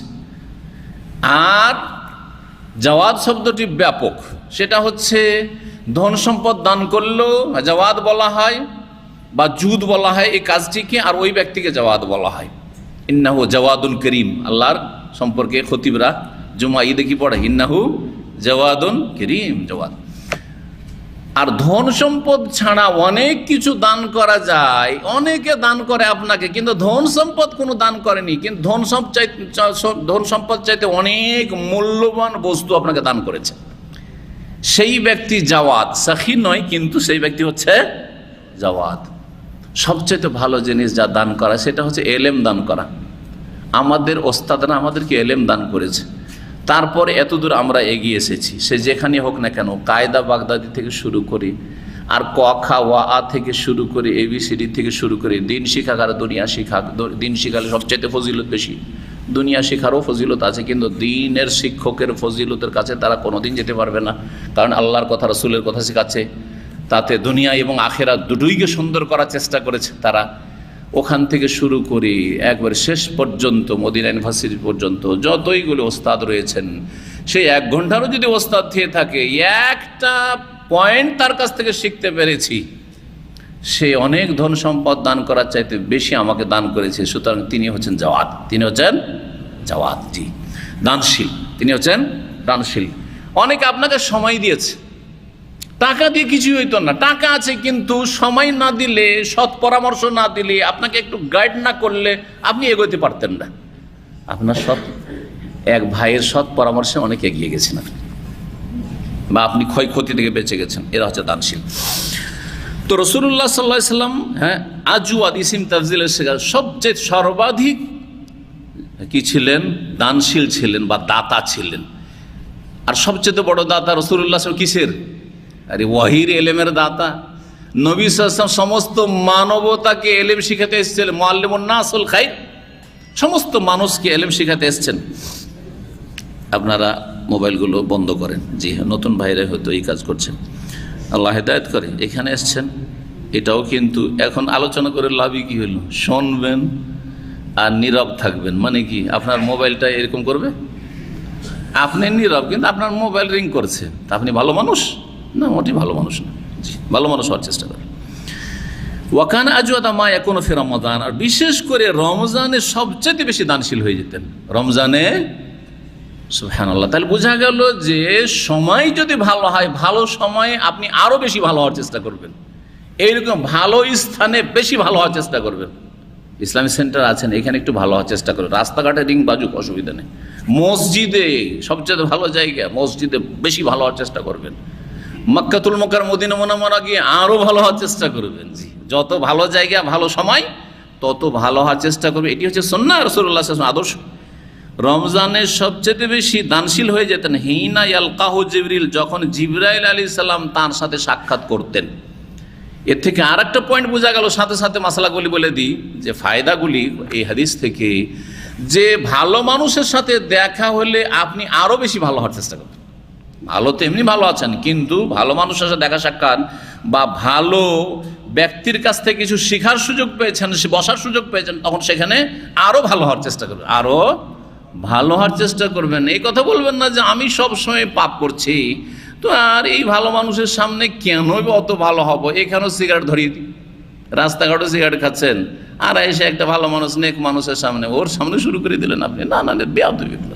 জি, কয়টা দিক বুঝলাম? সময়, স্থান আর ব্যক্তি খেয়াল রেখে যথাসাধ্য ভালো হওয়ার চেষ্টা করতে হবে। জি হ্যাঁ, জিবরাইল আলাইহিস সালামের সাথে সাক্ষাৎ হলে কি যেন সাক্ষাৎ হতো? ওহী আসছে, আল্লাহর বাণী আসছে। এই সময় নিজের অবস্থাটা আরো ভালো, বেশি বেশি দান খায়রাত করব, বেশি বেশি দান খায়রাত করবে। ফায়ুদারিসুল কোরআন, জিবরাইল আলাইহিস সালাম কি করতেন? কোরআনের মুযাকারা বা কোরআনের দৌড় করতেন। আমাদের দেশের ভাষায়, মাদ্রাসার ভাষায়, হেফজখানার ভাষায় কি বলে? দৌড় করা বলে। কি বলে? বুঝেন না দৌড় করা? জি, কোরআন হাফেজা যখন মুখস্থ করে না কিন্তু কমজোর থাকে, তখন ওইটাকে পাকা করার জন্য বারবার যে রিভাইজেশন চলে, হ্যাঁ রিভাইজ, ওইটাকে দৌড় বলা হয়। আর আরবিতে মুদারাসা, পঠন পাঠন, কেউ শুনছে আর কেউ শোনাচ্ছে। ফালা রাসূলুল্লাহ সাল্লাল্লাহু আলাইহি ওয়াসাল্লাম আজওয়াদু বিল খাইরি মিনার রিহিল মুরসালাহ। সুতরাং রাসূলুল্লাহ সাল্লাল্লাহু আলাইহি ওয়াসাল্লাম কল্যাণের ক্ষেত্রে সর্বাধিক দানশীল ছিলেন, দাতা ছিলেন এমন ঝড়ো বাতাস থেকে, যেই ঝড়ো বাতাসে বৃষ্টি বহন করে নিয়ে আসে। কোন বাতাস কল্যাণকর? যেই বাতাসের সাথে সাথে বৃষ্টি নেমে আসে। বর্ষা হয় না, অনাবৃষ্টি, বৃষ্টির খুব প্রয়োজন মানুষের, চাষাবাদের জন্য, গবাদি পশুর। সেই সময় যদি বাতাস উঠে, আমার দেশের গ্রামে গঞ্জের লোকেরা বলে রে বাতাস উঠেছে রে, বৃষ্টি হবে, হ্যাঁ খুশি হয়, খুশি হয়। কিন্তু বাতাস আবার আযাবও নিয়ে আসে। এই জন্য সবসময় বাতাস ভালো না, সবসময় বাতাস ভালো না। যেই বাতাসে বৃষ্টি বহন করে সেই বাতাস হচ্ছে নিয়ামতের বাতাস। এই জন্য কোরআনের ভাষাতে রিহকে আযাব বলা হয়েছে। আদ সম্প্রদায়কে রিহুন ফিহা আযাবুন আলিম, মর্মান্তিক শাস্তি ছিল। তোদাম্মের কুল্লা শাই, সবকিছুকে ধ্বংস করে দিয়েছিল, সবকিছু ধ্বংস করে দিয়েছিল। আল্লাহু আকবার। রিয়াহ, এই জন্য নিয়ামতের বাতাসকে রিয়াহ বলা হয়েছে কোরআনে কারীম ভাষায়। মুবাশশিরাত, সুসংবাদ বহনকারী বা সুসংবাদদাতা বলা হয়েছে। রাসূলুল্লাহ সাল্লাল্লাহু আলাইহি ওয়াসাল্লাম এত বেশি দানশীল ছিলেন। এইখান থেকে কি বোঝানো হলো? ওহীর চ্যাপ্টারে এই হাদিস কেন? দানশীলতার সাথে কি সম্পর্ক? এখানে একটা সম্পর্ক, সেটা হচ্ছে রাসূলুল্লাহ সাল্লাল্লাহু আলাইহি ওয়াসাল্লামের সাথে ইয়ালকাহু জিবরিল, জিবরাইল আলাইহিস সালাম কি করতেন? মোলাকাত, সাক্ষাৎ করতেন। জিবরাইল আলাইহিস সালাম কি জন্য সাক্ষাৎ করতেন? এমনি এমনি ওহী নিয়ে আসতেন, ওহী নিয়ে সাক্ষাৎ করতেন। তাহলে ওহী বোঝা গেল কি না এখানে? তাহলে যিনি জিবরাইল আলাইহিস সালাম ওহী আসমান থেকে বহন করে নিয়ে আসতেন, লওহে মাহফুজ থেকে, তার কথা বর্ণনা করা হয়েছে যে তিনি যখন আসতেন রাসূলুল্লাহ সাল্লাল্লাহু আলাইহি ওয়াসাল্লামের কাছে, তখন যার কাছে ওহী করা হয়তো রাসূলুল্লাহ সাল্লাল্লাহু আলাইহি ওয়াসাল্লাম, তার দানশীলতার অবস্থাকে এখানে উল্লেখ করা হয়েছে। আজকের আলোচনা এখানে শেষ করছি, যেমনটা শুরুতে বলেছি। আর একটি হাদিস আছে, তবে লম্বা আর অনেক মজার হাদিস আছে, ঘটনা, সেটা শুনতে খুব ভালো লাগবে। আগামী শুক্রবার ইনশাআল্লাহ তাআলা, আল্লাহ যদি সহি সালামত রাখেন, তাহলে আমরা সেটার দর্শ শেষ করার চেষ্টা করব। এর মাধ্যমে ওহীর পর্ব শেষ হবে। সময় এগিয়ে চলে গেছে আমাদের, কিন্তু আর একটা জরুরি আলোচনা আছে। তার আগে একটা গুরুত্বপূর্ণ কথা আছে, সেটা আজকে পেশ করে দিই। তারপর ইনশাআল্লাহ তাআলা হজ সম্পর্কে যেসব ভাইয়েরা আমাদের পক্ষ থেকে প্রতিশ্রুতি ও ঘোষণা পেয়েছে, ইনশাআল্লাহ হজের আলোচনা হবে, যথেষ্ট সময় আছে। একটি বিষয় এর আগে আলোচনা করেছে সংক্ষেপে, কিন্তু ওহীর প্রকরণ, ওহীর প্রকরণ, ওহী কত প্রকার মনে আছে? বলেছিলাম, সংক্ষেপে বলেছিলাম কত প্রকার, হ্যাঁ কত রকম ভাবে ওহী রাসূলুল্লাহ সাল্লাল্লাহু আলাইহি ওয়াসাল্লামের কাছে আসতো। কারো মনে নাই? হ্যাঁ, না না না, কয়েক রকম, ওটা তো একরকম। হ্যাঁ, 7 রকম। হ্যাঁ মাশাআল্লাহ, 7 রকম। জি, 7 রকম ভাবে ওহী আসতো। এটাই বিভিন্ন সিরাতের কিতাবাদিতে এসেছে। 1 নম্বর যেটা প্রথম শুরু ছিল, সূত্রপাত ওহীর, সেটা ছিল কি? রুয়া সালেহা বা রুয়া সাদেকা, সত্য স্বপ্ন বা নেক ভালো স্বপ্ন, যা দেখতেন তাই ঘটতো। স্বপ্ন যোগে ওহী করা হয়তো কাকে? রাসূলুল্লাহ। 6 মাস ধরে এরকম চলেছে। এটা হচ্ছে 1 নম্বর। 2 নম্বর হচ্ছে রাসূলুল্লাহ সাল্লাল্লাহু আলাইহি সাল্লামের হৃদয়ে ফুৎকার দেওয়া হইতো। নাফাসুন ফির রাউহ বলা হয়েছে, নাফাসুন ফির রাউহ মানে ফিল কলব। নবী সাল্লাল্লাহু আলাইহি ওয়াসাল্লামের কলবে ফুৎকার দেওয়া হইত। আল্লাহু আকবার। জি, জিবরাইল আলাইহিস সালাম এরকম করতেন। জিবরাইল আলাইহিস সালামকে দেখছেন না, আসেননি, কিন্তু একটা ফুঁক দিয়েছেন, সেই ফুঁকের মাধ্যমে ওহী নবী সাল্লাল্লাহু আলাইহি ওয়াসাল্লাম অন্তরে ওই কথাগুলি নেমে চলে এসছে, সেই জ্ঞান অর্জিত হয়েছে। এই মর্মে একটি হাদিস রয়েছে, ইন্না রুহাল কুদুসে নাফাসা ফি রাউই, সহিহ হাদিস। রুহুল কুদুস কাকে বলা হয়? জিবরাইল আলাইহিস সালাম। রুহুল আমিন, রুহুল কুদুস জিবরাইল আলাইহিস সালামের নাম। জিবরাইল আলাইহিস সালাম পবিত্র আত্মা যিনি, তিনি আমার কলবে ফুঁক দিয়েছেন, ফুৎকার দিয়েছেন। এই ফুৎকারের মাধ্যমে এই এলেম, এই ওহী আমার কাছে এসেছে। কি?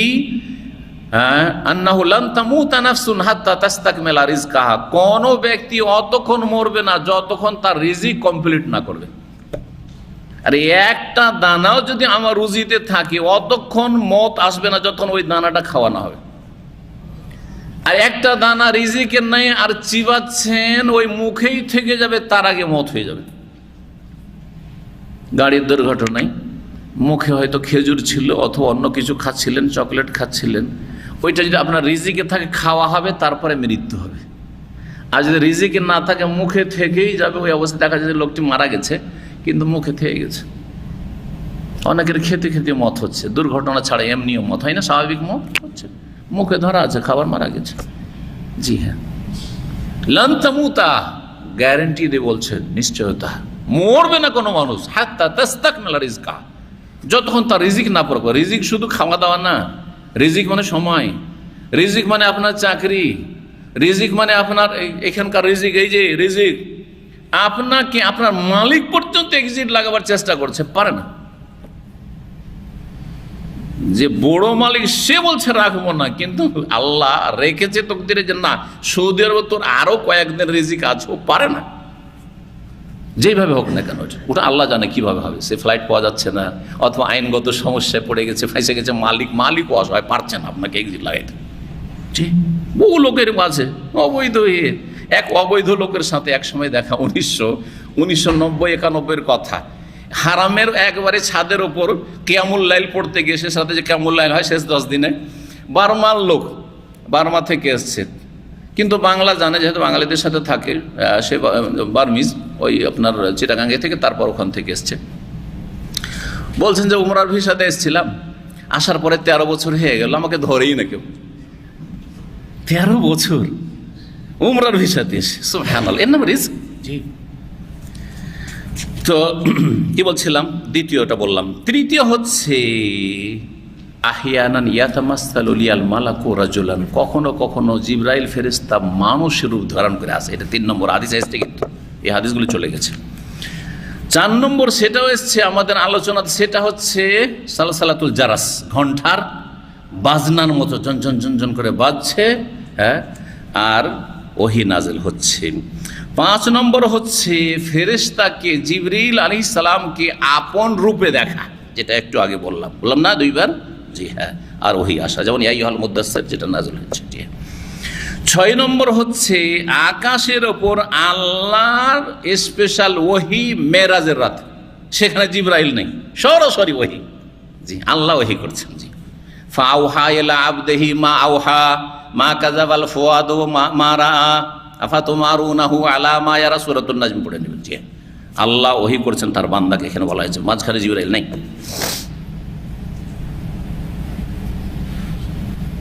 জি, 7 নম্বরে উল্লেখ করেছেন, কখনো কখনো জিবরাইল থেকেছেন, হয়তো কখনো জিবরাইল নেই। 7 নম্বরে যেটা উল্লেখ করেছে সেটাতে রয়েছে সরাসরি আল্লাহর কথোপকথন, আর সেটা আসমানের উপরে না, জমিনেই হয়তো।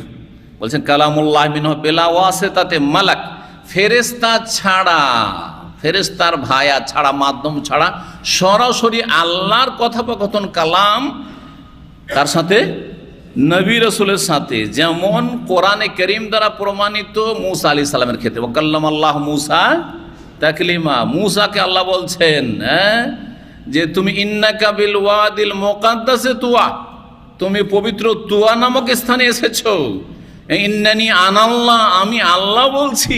সুবহানাল্লাহ, কথা বলছে সরাসরি।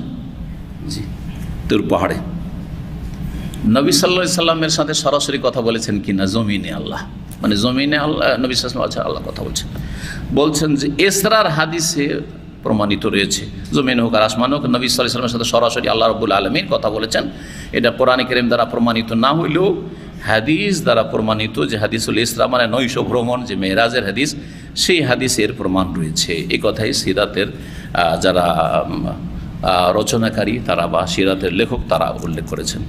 এখানে আমরা আজকের আলোচনা শেষ করলাম। সাল্লাল্লাহু আলাইহি ওয়া মুহাম্মদ ওয়া আলা আলিহি ওয়া সাহবিহি আজমাইন। এখন আমরা ইনশাআল্লাহ তাআলা হজ সম্পর্কে গত সপ্তাহে এর মধ্যে কোন কোন আলোচনাগুলি মনে করছেন যে শোনেননি অথবা জানা জরুরি মনে করছেন, একজন করে হাত উঠাবেন, হই হই করে নয়। যারা হজে যাবেন এবং কিছু শিখতে পেরেছেন, গত 3 দিন যারা ছিলেন বা গত 3টা দর্শে যারা ছিলেন, শুক্রবার জুমার পরে, শুক্রবার রাতে এবং শনিবার, ওদের মধ্যে থেকে 1-2 জন হাত উঠান দেখি কারা ছিলেন। হ্যাঁ, গত জুমার রাতের দর্শে আর গত শনিবারের রাতের দর্শে কারা ছিলেন? কেন জুমার পরে মানে ফজিলত বা এগুলো বয়ান করে, ফজিলত আমি শুনতে চাই না। হ্যাঁ, মাসাইল যেমন আরকানুল হজ, হজের রুকুন কয়টি শুনতে চাই, হজের ওয়াজিব কয়টি শুনতে চাই, এগুলো শুনতে চাই। কারণ রুকুন আর ওয়াজিব যদি আদায় হয়ে যায় তো হজ হয়ে যাবে, হজ হয়ে যাবে। বাকি সুন্নত কমলে বা সুন্নতের খেলাফ হলে নেকি কমবে। খুব সহজ ভাষা বলে দিলাম। বিসমিল্লাহ আলহামদুলিল্লাহ ওয়াসসালাতু ওয়াসসালামু আলা রাসূলিল্লাহ ওয়া আলা আলিহি ওয়া সাহবিহি ওয়া মান ওয়ালা, আম্মা বাদ। এখন হজের আলোচনা শুরু করছি। জি হ্যাঁ, হজ সম্পর্কে সবচেয়ে গুরুত্বপূর্ণ যে বিষয়টি সেটা হচ্ছে আরকানুল হজ। হজে যেই কার্যাবলীগুলি রয়েছে সেই কাজগুলি 3 ভাগে বিভক্ত। সেই কাজগুলি 3 ভাগে বিভক্ত: আরকানুল হজ, ওয়াজিবাতুল হজ আর সুনানুল হজ। সুনানুল হজ, হজের শর্ত মানে পূর্ব শর্ত, কখন হজ ফরজ হয় ওগুলো বর্ণনা করার দরকার নেই। কারণ যার হজ ফরজ আছে সেই যাচ্ছেন, পয়সা আছে তাহলে হজে যাচ্ছেন, সুস্থ আছেন হজে যাচ্ছেন ইত্যাদি। সাবালক হয়ে আপনারা হজে যাচ্ছেন, সুতরাং ওগুলো আর বলবো না। মুসলিম হয়ে হজে যাচ্ছেন, জি হ্যাঁ, বলা হয়ে গেল মোটামুটি করে। তারপর হ্যাঁ, আরকানে হজ কয়টি? হজের রুকুন যে বলবেন হাত তুলবেন, হজে যাওয়ার লোকেরা বলবে। হজে এবার হজে যাবেন যারা, তাদের কাছ থেকে শুনতে চাই, কে হজে যাবেন? না উঠান, বলতে পারেন, বলতে পারবেন হজের রুকুন কয়টি? না বলতে পারলে কেমন করে হবে? যে বলবেন সে হাত উঠাবেন। এবার হজে যাবেন আর হজের রুকুন জানা আছে কয়টি ও কি কি, হাত তোলেন। মাশাআল্লাহ, ওখানে একটা হাত তুলেছে, 2টা হাত। বলেন, দাঁড়ান, দাঁড়িয়ে বলেন যখন দূর থেকে বলছেন। হজের রুকুন 4টি, মাশাআল্লাহ। প্রথম কি? না না, সিরিয়ালি বলতে হবে, তরতিব। আমি ওই উল্টা পাল্টা কাজ জানি না। শুরু থেকে শেষ করতে হবে, শুরু করতে হবে আর শেষে গিয়ে শেষ করতে হবে। হ্যাঁ, মিকাত থেকে না, মিকাত থেকে এহরাম বাঁধা এটা ই না, রুকুন না, ওয়াজিব। হইল না। হ্যাঁ, কে বলছে? যে বলবে সবগুলি, ওই একটা একটা করে বললে হবে না। আপনি বলবেন? হ্যাঁ, বলেন বলেন বলেন বলেন, হ্যাঁ বলেন, সমস্যা নেই। আপনি তো হজে যাবেন, বলেন বলেন। হ্যাঁ বলেন, বিসমিল্লাহ। এহরাম বাঁধা 1 নম্বর। হ্যাঁ, আরাফা অবস্থান করা, তওয়াফে ইফাদা করা, তারপরে সাই করা। এই 4টা হচ্ছে আরকানুল হজ মানে রুকুন, হজের পিলার। এগুলো হজের হচ্ছে এগুলো খুঁটি, এগুলো ছেড়ে দিলে না হলে হজ হবে না। 1 নম্বর এহরাম করা। এহরাম করা মানে শুধু সেলাইবিহীন কাপড় পরা নয়, এটা আমাদের দেশের লোকেরা বুঝে না। আবার এহরাম করা মানে হচ্ছে আদ-দুখুলু ফিন নুসুক। হ্যাঁ, নিয়ত করে হজের নিয়তে হজের ইবাদতে প্রবেশ করা। এই যে অন্তরে নিয়ত করলেন যে আমি এখন হজে ঢুকে পড়লাম, হজ শুরু করে দিলাম, এটার নাম হচ্ছে কি? এহরাম। নামাজের তাকবীরে তাহরিমা কোনটাকে বলে? নামাজে আল্লাহু আকবার দিয়ে ঢুকলেন, তাহরিমা, এটা হচ্ছে তাকবীরাতুল ইহরাম। আমরা তাকবীরে তাহরিমা বলি, আরবরা এটাকে তাকবীরাতুল কি বলে? ইহরাম বলে। এহরাম, এখানেও এহরাম কিন্তু আছে, তাকবীরাতুল ইহরাম। আর হজে হচ্ছে এহরাম মানে এখন আমি এই যাচ্ছি তায়েফে ধরেন বা মদিনায়, যেখান দিয়ে যাচ্ছেন আপনারা তায়েফ হয়ে যাবেন, তায়েফের মিকাতে পৌঁছেছেন, কারণ ওখান থেকে এহরাম করতে হবে। এখন আমি কি করলাম? হজে ঢুকে পড়লাম। যদি আপনি হজে কেরান বা ইফরাদ করেন তাহলে এখান থেকে ঢুকবেন হজে, আর না হলে উমরায় ঢুকবেন যদি হজের তামাত্তু, আর হজের তামাত্তুই উত্তম। হজ কয় প্রকার? তাহলে 3 প্রকার। 8 তারিখে যারা হজে তামাত্তু করবেন, উমরা করে থাকলেন, 8 তারিখে সকালবেলা আপনি যেখানে আপনার বাসা, হোটেল হোক, কারো কোনো আত্মীয়র বাসা, বন্ধুর বাসা হোক, অথবা মেনাতে, এখান থেকে বাসে যাবেন, মেনাতে আপনাকে আগেই নিয়ে হয়তো রাতেই রেখে দিয়েছে বা সকালে চলে গেছেন ওইখানে আপনার উমরা টুমরা করে, যে কোনো সময় আপনি খেমাতে আছেন, জোহরের আগে আগে যে কোনো সময় সকালবেলা 8 তারিখ 8ই জিলহজ, জোহরের আগে আগে কি করবেন আপনি? এহরাম করবেন। এহরাম করা মানে এখন আমি হজে ঢুকে গেলাম, হজে এখন কি করেছি? ঢুকে গেছি। যেমন নামাজে ঢুকে যাওয়া, সলাতে ঢুকে যাওয়া হচ্ছে তাকবীরাতুল ইহরাম, তেমন হজে ঢুকে যাওয়া হচ্ছে এহরামুল হজ, হজের এহরাম। হজের এহরাম সেটার জন্য কিছু বিধিবিধান রয়েছে, যে পুরুষরা সেলাইবিহীন কাপড় পরবে, আর উত্তম হচ্ছে সাদা কাপড় পরবে, এগুলো আলাদা কথা, কথা বুঝতে পারছেন না? কিন্তু হজে ঢুকার নাম হচ্ছে এহরাম। ভালো করে শুনেন জিনিসটা। 1 নম্বর তাহলে এটা শুরু হইল আপনার। 2 নম্বর কাজ হচ্ছে যেটা রুকুন, 9 তারিখে আরাফায়। আরাফায় শুধু অবস্থান করার না, 9 তারিখে 8 তারিখে যদি অবস্থান করে হবে, 10 তারিখে যদি অবস্থান করে হবে। তাহলে শুধু আরাফায় অবস্থান করলে হবে না, আমি ভিড় ভাড় চলে যাবে, সব চলে যাবে, অন্য সময় এসে আরাফায় থেকে যাব, হবে? সব কিছু করেছে, আরাফায় থাকেনি, আর ভুলে চলে এসছে, বলছে যে আমি তো আরাফায় যাইনি, তো কি করব? হজের পরে কোনো এক সময় যাও, ওদি একদিন আরাফাতে থেকে চলে আসবো, হবে নাকি হজ? না না, হজে হবে না। আরাফায় অবস্থান মানেই 9 তারিখে অবস্থান করা, দিনে পৌঁছিবেন জোহরের আগে যে কোনো সময়, আর রাতে পৌঁছলেও সমস্যা না। আজকাল আগে কিন্তু নিয়ে চলে যাচ্ছে অনেক সময়, সেই জন্য বলছি, অসুবিধা হতে নাই, কিন্তু সুন্নতের একটু খেলাফ হচ্ছে মানুষের ভিড় বাড়তে বাঁচানোর জন্য। জোহরের আগে আগে যে কোনো সময় পৌঁছিবেন, আর তারপরে সূর্য ডুবিয়ে দেওয়া পর্যন্ত থাকবেন। সূর্য ডুবাইতে হবে, কিন্তু সূর্য ডুবার আগে যদি বেরিয়ে যান তো ওয়াজিব ছুটে যাবে, রুকুন আদায় হবে কিন্তু ওয়াজিব ছুটে যাবে, সূর্য ডুবিয়ে দিয়ে চলে আসবে। ধরেন কেউ যে কোনো এমার্জেন্সি কারণে বা পৌঁছিতে দেয়নি, কেউ অবৈধ ছিল, আর তারপরে দিনে যেতেই পারেনি, জোহর আসরে পৌঁছিতে পারেনি, রাতে সূর্য ডুবা থেকে শুরু করে ফজরের আজানের আগে আরাফাতে পৌঁছিল, ওর হজ হবে কি হবে না? কে বললো হবে? যে বললো হবে হাত তোলা। হ্যাঁ ঠিক আছে, হবে, হ্যাঁ মাশাআল্লাহ, হবে, হবে। রাত্রেও যদি চলে যায় তাহলে হজ হয়ে যাবে। কিন্তু আল্লাহু আকবার ফজরের আজান হয়ে গেছে, তারপরে আরাফায় ঢুকছে, হবে হজ? আর হজ হবে না, কারণ সময়সীমা রাসূলুল্লাহ সাল্লাল্লাহু আলাইহি হাদিসে বলে দিয়েছেন যে ফজর আগে আগে কেউ যদি পৌঁছে যায় তাহলে হজ হবে, আর না হলে হবে না। এই মর্মে হাদিস আল হাজ্জু আরাফা, হজ হচ্ছে আরাফায় অবস্থানের নাম। কথা বুঝতে পারছেন? তাহলে কোনো সময়তে আরাফা থাকতে হবে। আরাফায় থাকার ক্ষেত্রে ভুল করে, এটা মনে করিয়েন না যে সবাই আরাফায় থাকে। হাজার হাজার মানুষ, আমি অনেকবারই যেহেতু ডিউটি করেছি, হজ মৌসুমের ডিউটি ছাত্র জীবনে একবার করেছিলাম, আর তারপরে আলহামদুলিল্লাহ অনেকবারই করেছি। এখানে 2000 সাল 2002 এই সময়গুলোতে করেছি, আর তারপরে গত 2 বছর আগেও 2বার করেছি। তো এই 1 মাস ধরে হজ ডিউটি করাতে, আর ওখানে আরাফার ময়দানেও ডিউটি থাকে। তো ডিউটির মধ্যে যেটা জরুরি থাকে সেটা হচ্ছে যে লোকদেরকে বোঝানো নিজের ভাষায় যে সূর্য ডুবার আগে তোমরা বেরোয় না এখান থেকে। এরা শেষখানে, সারাদিন কোনো কাজ থাকে না, এবার বন্দি খুব করি, ওই শেষখানে শুধু ওদেরকে বাঁচানো যাতে হজটা খারাপ না হয় তাদের। আর কোনো দার্স বক্তব্য থাকলে কেউ যদি আসলো আসলো। তো সুবহানাল্লাহ, হাজার হাজার মানুষ, হাজার স্রোত। আসর পর শুরু হয়ে গেছে, আসর ফজর রিটার্ন আগে আগে যে মুজদালিফায় জায়গা নেবে, আগে ভাগে গিয়ে কি করবে? মুজদালিফায় জায়গা নেবে। এদের হজের ওয়াজিব ছুটে গেল, সূর্য ডুবাইল না। কথা বুঝতে পেরেছেন? জি। 2 নম্বর আল হাজ্জু আরাফাত, এটা হলো। 3 নম্বর হচ্ছে তফ এফাজা। তফ এফাজা যখন বললেন, তাহলে এফাজা কোনটাকে বলে? আফাজা ইউফিজু মানে ফিরে আসা। সুম্মা আফিজু মিন হাইসু আফাজান নাস, যেখান থেকে লোকেরা ফিরে ওখান থেকে ফিরো, প্রত্যাবর্তন করো। এই একই হাদিসের ভাষায় তফে এফাজা বলা হয়েছে। আরাফা থেকে ফিরে এসে 10 তারিখে পাথর মেরে কোরবানি করে, তারপরে কোরবানি করলে ভালো, তরতিব ঠিক রাখলে। এক কথায় 10 তারিখে আরাফা থেকে ফিরলেন যে সকালবেলা, রাত্রে ফিরেছেন মুজদালিফার, মুজদালিফা থেকে ফিরলেন মিনা, আর তারপরে চলে আসলেন। সেই দিনে এসে যে তওয়াফটা করবেন, সেই জন্য ওর নাম হচ্ছে তওয়াফে ইফাদা। এই তওয়াফকে জিয়ারা বলা, ফিকার কিতাবে তওয়াফুজ জিয়ারা। এই জন্য আমাদের দেশের জনগণ বা আলেম সমাজ এটাকে তওয়াফে হেফাজত মানে হাদিসের ভাষা চর্চা করে না, ওরা কি করে দেশের আলেমরা ওই ফিকার শব্দটা চর্চা করে, তওয়াফে জিয়ারা বলে। কি বলে? তওয়াফে জিয়ারাতে যাব। জিয়ারা বলা যায়, যাচ্ছে কোনো অসুবিধা নেই। কেন বলা হয়?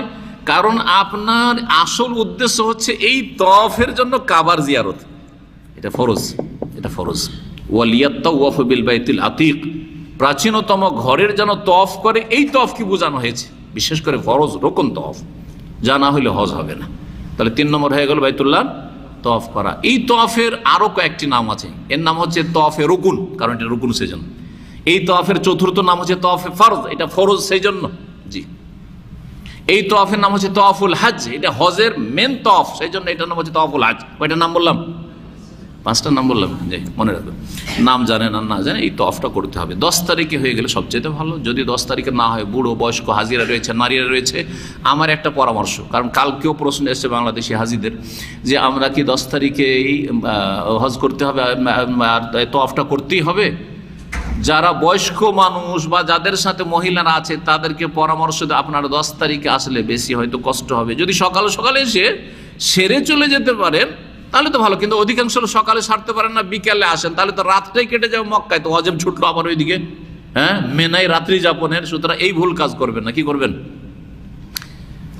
11 তারিখ, 12 তারিখ না, 10 তারিখের পর 11 তারিখ সকাল সকাল চলে আসেন। সকালে সকালে অনেকটা খালি থাকে, ফজরের আগে বেরিয়ে যান, গাড়িও ফ্রি পাবেন, আমরা খালি খালি, এগুলো অভিজ্ঞতা বলছি অনেক হজের পরে।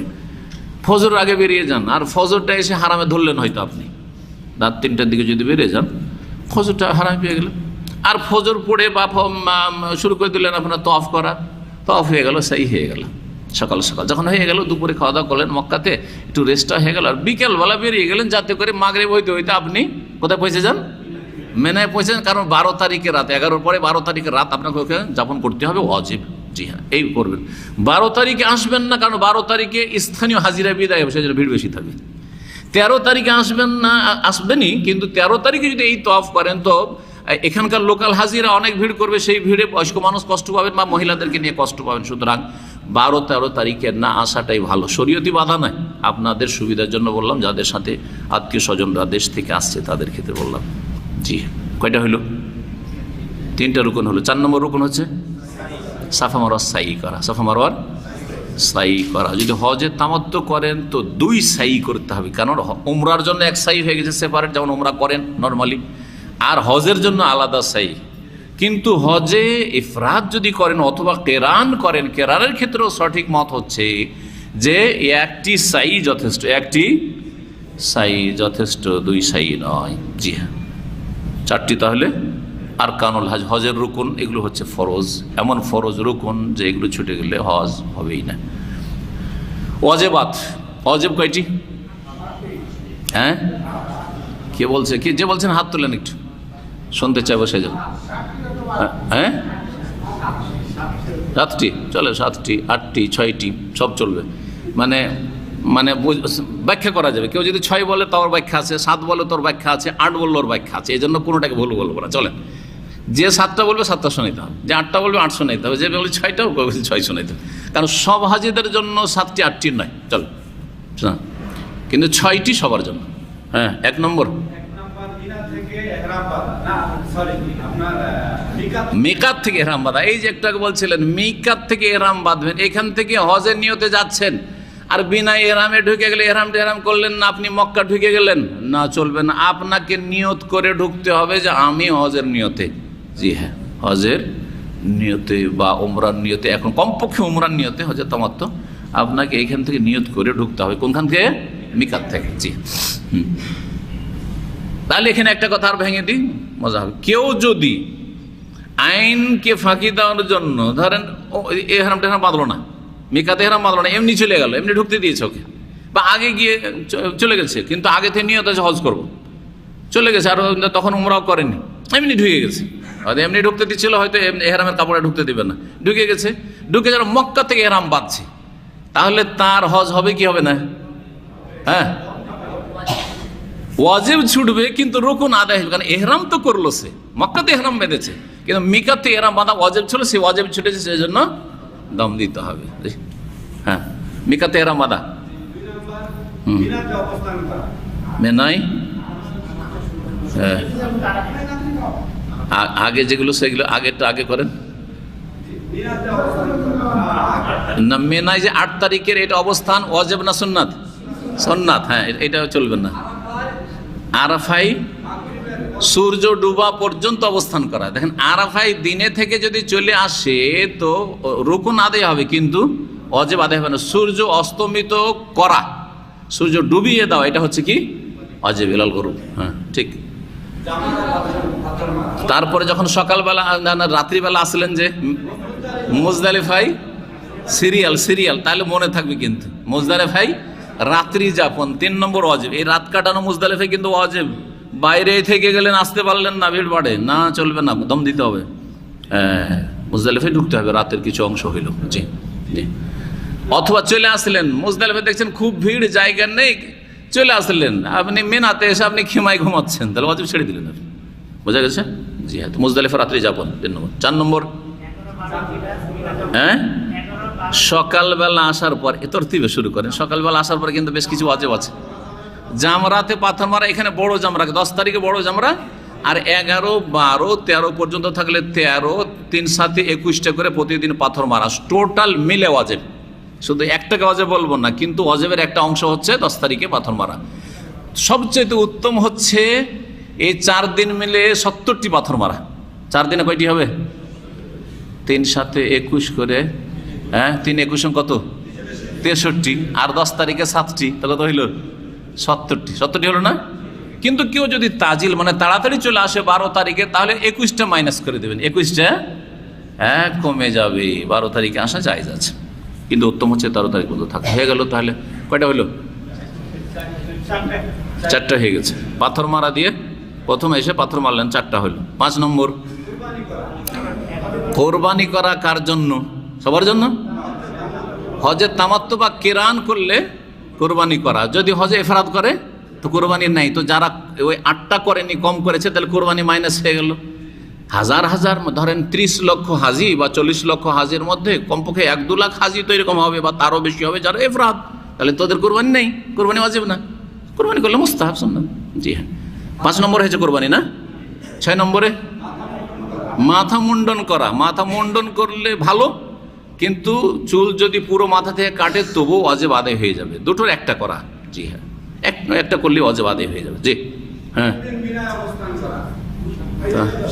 হ্যাঁ, এই এখন আইয়ামে তাশরিকের যে রাতগুলি রয়েছে, 10 তারিখের পরে 11 তারিখের রাত আর 12 তারিখের রাত, 3 রাত না 2 রাত? হ্যাঁ, যে বলছেন, হ্যাঁ ওকে বলতে দেন। হ্যাঁ, 3 রাত ওয়াজিব না 2 রাত ওয়াজিব? 2 রাত ওয়াজিব। 2 রাত হচ্ছে ওয়াজিব, তাহলে ওয়াজিব আদায় হয়ে গেল। কিন্তু কেউ যদি 12 তারিখে যাওয়ার নিয়ত, ওখান থেকে মিনা ছেড়ে যাওয়ার নিয়ত না করে, আর এইরকম করতে করতে ওর সন্ধ্যা হয়ে যায়, সূর্য ডুবে যায়, তাহলে তখন 13 তারিখের রাত্রি যাপন করা ওয়াজিব হবে। তাহলে ওয়াজিব কার জন্য? যে 12 তারিখের দিন গিয়ে সূর্য ডুবিয়ে দিবে, যাবো কি যাব না করে।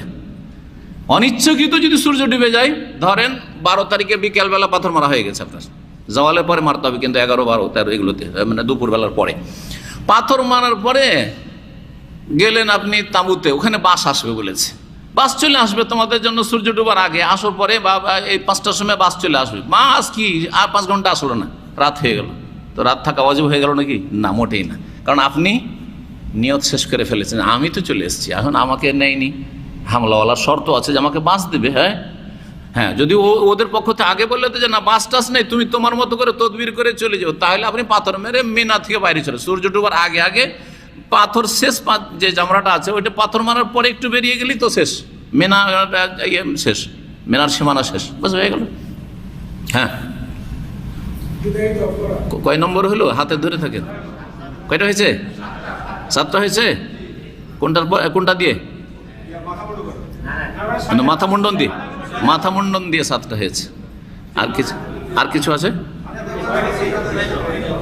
মাথা মুন্ডনের পর আর কিছু বললেন নাকি? কি? হ্যাঁ, ওদের অবস্থান করা, হ্যাঁ ওইটা দিয়ে 7টা হলো। জি হ্যাঁ, জি জি জি ঠিক। মবিত, রাত্রি যাপন করা 11, 12 তারিখে কমপক্ষে এই 2 রাত, এটা হচ্ছে 7 নম্বর। জাযাকাল্লাহ খায়র। তারপরে 8 নম্বরে বিদায়ী তাওয়াফ, যখন আপনি চলে আসছেন, আর আপনারা তো এখানকার হাজিরা তাড়াতাড়ি চলে আসবেন, সেই জন্য তখনই। আর দেশের হাজিরা যেই দিন শেষ দিন ফ্লাইট আছে তার কয়েক ঘন্টা আগে, মক্কা থেকে বের হওয়ার আগে, বেশি আগে নাই যে 24 ঘন্টা আগে ও তফে বিদায় তফ করে তফে বেদা করে বসে আছে, ওটা জায়েজ নয়। তফে বেদা করার পরে 2-4-5 ঘন্টা লেট হইতে পারে, গেল, তারপরে বাস আসছে আসে না, এই 2-4 ঘন্টা দেরি হচ্ছে, সেটা আলাদা কথা।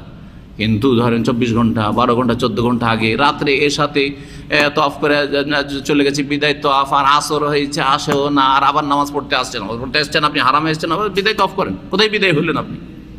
বোঝা গেছে না? শেষখানে বিদায় তফটা হইতে হবে। আপনাদেরকে 12 তারিখের পরে ওই রাত্রি বেলা নিয়ে চলে আসবে, আর না হয় 13 তারিখের পরে নিয়ে আসবে। বেশিরভাগ 12 তারিখের পরে নিয়ে চলে আসে 70%, 80% হাজিদেরকে। তখন আপনি বিকালবেলা চলে আসলেন, আসার পরে রাত্রিবেলা কি করবেন? বিদায় তফ করে আর তারপরে আপনার বাসে চলে যাবেন। কয়টা হইল? 8টা হলো। 8টা হলো। 7টা কেন করলাম? কোনটা মাইনাস করলাম? কোরবানি সকল হাজির জন্য নাই। কোরবানি কার জন্য? কেরান আর তামাত্তুকারীর জন্য, ইফরাদকারীর জন্য। আর কোরবানি মক্কাবাসীর জন্য নেই। ভালো করছেন। কোরবানি কার নাই? যালিকা লিমান লাম ইয়াকুন আহলুহু হাদিরিল মসজিদিল হারাম। এই হজে তামাত্তু কেরানের যে কোরবানি, সেটা ওদের জন্য যারা মসজিদে হারামে অবস্থানকারী, মানে মক্কার বাসিন্দা নয়। স্পষ্ট কোরআনে কারিমে। তাহলে বোঝা গেল মক্কার লোকেদের জন্য কোরবানি ওয়াজিব না। মক্কার লোকের আল্লাহ এখানে হক দিয়েছেন যে বাইরের লোকেরা কোরবানি করবে, ওদের কোরবানি থেকে তোমরা খাও। কথা বুঝতে পেরেছেন না? ওদের কিছু আল্লাহ বেনিফিট দিয়েছেন, সুবিধা দিয়েছেন। আচ্ছা, আর একটা বিদায় তফ। হ্যাঁ, ওরা তো বিদায় হচ্ছে না, সেজন্য মক্কার লোকেরা বিদায় তফ নেই। ঠিক বলছেন। আর একটা মাইনাস হবে। কোনটা? 13 তারিখের? না 13 তারিখটা না, বিদায় তফ। বিদায় তফ মহিলারা যদি সবগুলি কাজ সেরে নেছে, মানে তফ এফাজা সেরে নেছে, আর মেনার রাত্রি যাপনও হয়ে গেছে, ওয়াজিব ছিল, কারণ মেনাতে থাকার জন্য তো পাক থাকা লাগে না, কিন্তু তফ করার জন্য তো পবিত্র থাকা লাগবে, তাই না? মাসিক চলে এসছে, এই অবস্থায় বিদায় তফের জন্য বসে থাকবে নাকি? না, বসে থাকবে না। তখন তাহলে মাসিক ঋতুবতী মহিলা যদি হয়, তাহলে বিদায় তফ তাদের ওপর থেকে মাফ, তাহলে তাদের ক্ষেত্রে একটা কমে গেল, তাদের ক্ষেত্রে একটা কমে গেল। এইভাবে এই জন্য বললাম যে সমস্ত হাজিদের ওপর 6টা ওয়াজিব। তাহলে এখন সমস্ত হাজিদের ওপর 6টা ওয়াজিব। এইটিকে রিভাইজ করেন। 1 নম্বর মিকাত থেকে বাঁধা, 2 নম্বর আরাফায় সূর্য ডুবানো, 3 নম্বর মুজদালিফায় রাত্রি যাপন, 4 নম্বরে সকাল সকালে এসে পাথর মারা, 5 নম্বর আরে কোরবানি উল্লেখ করেননি তো? আপনারা করেছেন কোরবানি করা, কিন্তু কোরবানি সবার জন্য। করেছেন। কোরবানি করা, তারপরে মাথা মুন্ডন করা। কয়টা হইল? কোরবানিটা বাদ দিতে হবে। কোরবানি সবার জন্য যেহেতু নাই, তো 6টাই। যে মাথা মুন্ডন সবার জন্য যেহেতু, চুল ছোট করা, এই 6টা হয়ে গেল। বাকি তাহলে কোরবানি আর তফে বেদা, বিদায় তফ আর কোরবানি কিছু হাজিদের জন্য আছে, কিছু হাজিদের জন্য ওয়াজিব নেই। সেই জন্য যারা 8 বলবে সেটাও ঠিক, 7 বলবে ওটাও ঠিক, আর 6 যদি বলে সমস্ত হাজিদের জন্য 6টা, ঋতুবতী মহিলাদের জন্য একটা তখন কমে যাবে। আর কিছু এখন কোনো প্রশ্ন থাকলে করেন, আর না হইলে অনেক সময় হয়ে গেছে। অনেক সময় কোথায় হয়েছে? 3টা বাজেনি তো। সালাম। হজের প্রশ্ন, হজের প্রশ্ন, হজের প্রশ্ন ঠিক আছে। বিনা পারমিশনে, সরকারি পারমিশন ছাড়া বিনা তাসরিতে হজে যাওয়া হারাম, নাজায়েজ। ভাই প্রশ্ন করেছেন যে কিছু লোকেরা চোরাই পথে গাড়িতে করে, এখানকার নাগরিকরাও করে আর বিদেশিরাও করে, জায়েজ নয়, হারাম। যে নিয়ে যাবে, যারা নিয়ে যাচ্ছে তাদের কাজটাও হারাম, এই রুজি হালাল নয়। আর যারা এভাবে যাচ্ছে তাদের এই কাজটিও হারাম, গুনহার কাজ, কারণ মুসলিম শাসকের বৈধ নির্দেশ মানা ফরজ। উলিল আমরি মিনকুম, আল্লাহ ফরজ করেছেন। কথা বোঝা গেছে? এতে আপনার এবং অন্যান্য হাজি, বয়স্ক হাজিরা, নারী শিশু হাজিরা যারা আসছে, দুর্বল হাজির আসছে, তাদেরকে উপকার করলেন, তাদের ক্ষতি করলেন না। সরকার আইনগুলো কেন করেছে? বৃদ্ধ হাজিরা জীবনে একবার চান্স পেয়েছে, আর আপনি যখন তখন চোরাই পথে যাবেন দিয়ে উনি কষ্ট দিচ্ছেন এদেরকে, এই জন্য করেছে। বৃহৎ স্বার্থে এই আইনগুলি তৈরি করা হয়েছে। সুতরাং জায়েজ নয়। যে নিয়ে যাবে সেও গুনাহগার, আর যে এভাবে অবৈধ যাবে, বিনা পারমিশনে, বিনা তাসরিতে হজে যাবে, সেও গুনাহগার হবে। কথা বোঝা গেছে? কিন্তু আর একটা মাসলা, এখন এই যে গুনাহ করে গেল, গুনাহ আপন জায়গায় থাকলো, কিন্তু তার হজটা ফরজ হজ হিসাবে কবুল হবে কিনা, হজে মাবরুর তো হবে না, কারণ যে হজে গুনাহ হয় সেটা হজে মাবরুর হয় না। হজে মাবরুরের সওয়াব হচ্ছে জান্নাত, নিশ্চিত জান্নাত। কথা বোঝা গেছে? নিষ্পাপ শিশু যে সদ্য ভূমিষ্ঠ হয়েছে, নিষ্পাপ ক্লিন হয়ে আছে, যার আমল নামা ওই রকমই ফিরে আসবে না। হ্যাঁ, রাজা কায়মিন ওয়ালাদাতুম ওই রকমই আসবে না। কিন্তু জীবনে একবার হজ ফরজ, অবৈধ পন্থায় হজ করেছে, চোরাই পথে হজ করেছে, বিনা তাসরিতে হজ করেছে, তার জীবনের ফরজটা আদায় হবে কি না? প্রশ্ন। আদায় হবে, আদায় হজের ফরজিয়াত আদায় হয়েছে, কারণ হজের রুকুন ঠিক আছে, হজের ওয়াজিবগুলি ঠিক আছে। আর সরকারের আইন মানে হজের রুকুনও না আর ওয়াজিব না, মানে 4টার মধ্যে পড়ে না আর 8টার মধ্যে পড়ে না, পড়ছে নাকি? 8 4 12টাতে যেহেতু ঘাটতি নেই, সেজন্য তার হজটা হয়ে যাবে, কিন্তু হজে মাবরুর হবে না। ভালো করে শুনে রাখেন, তার মানে করতে বললাম নাকি?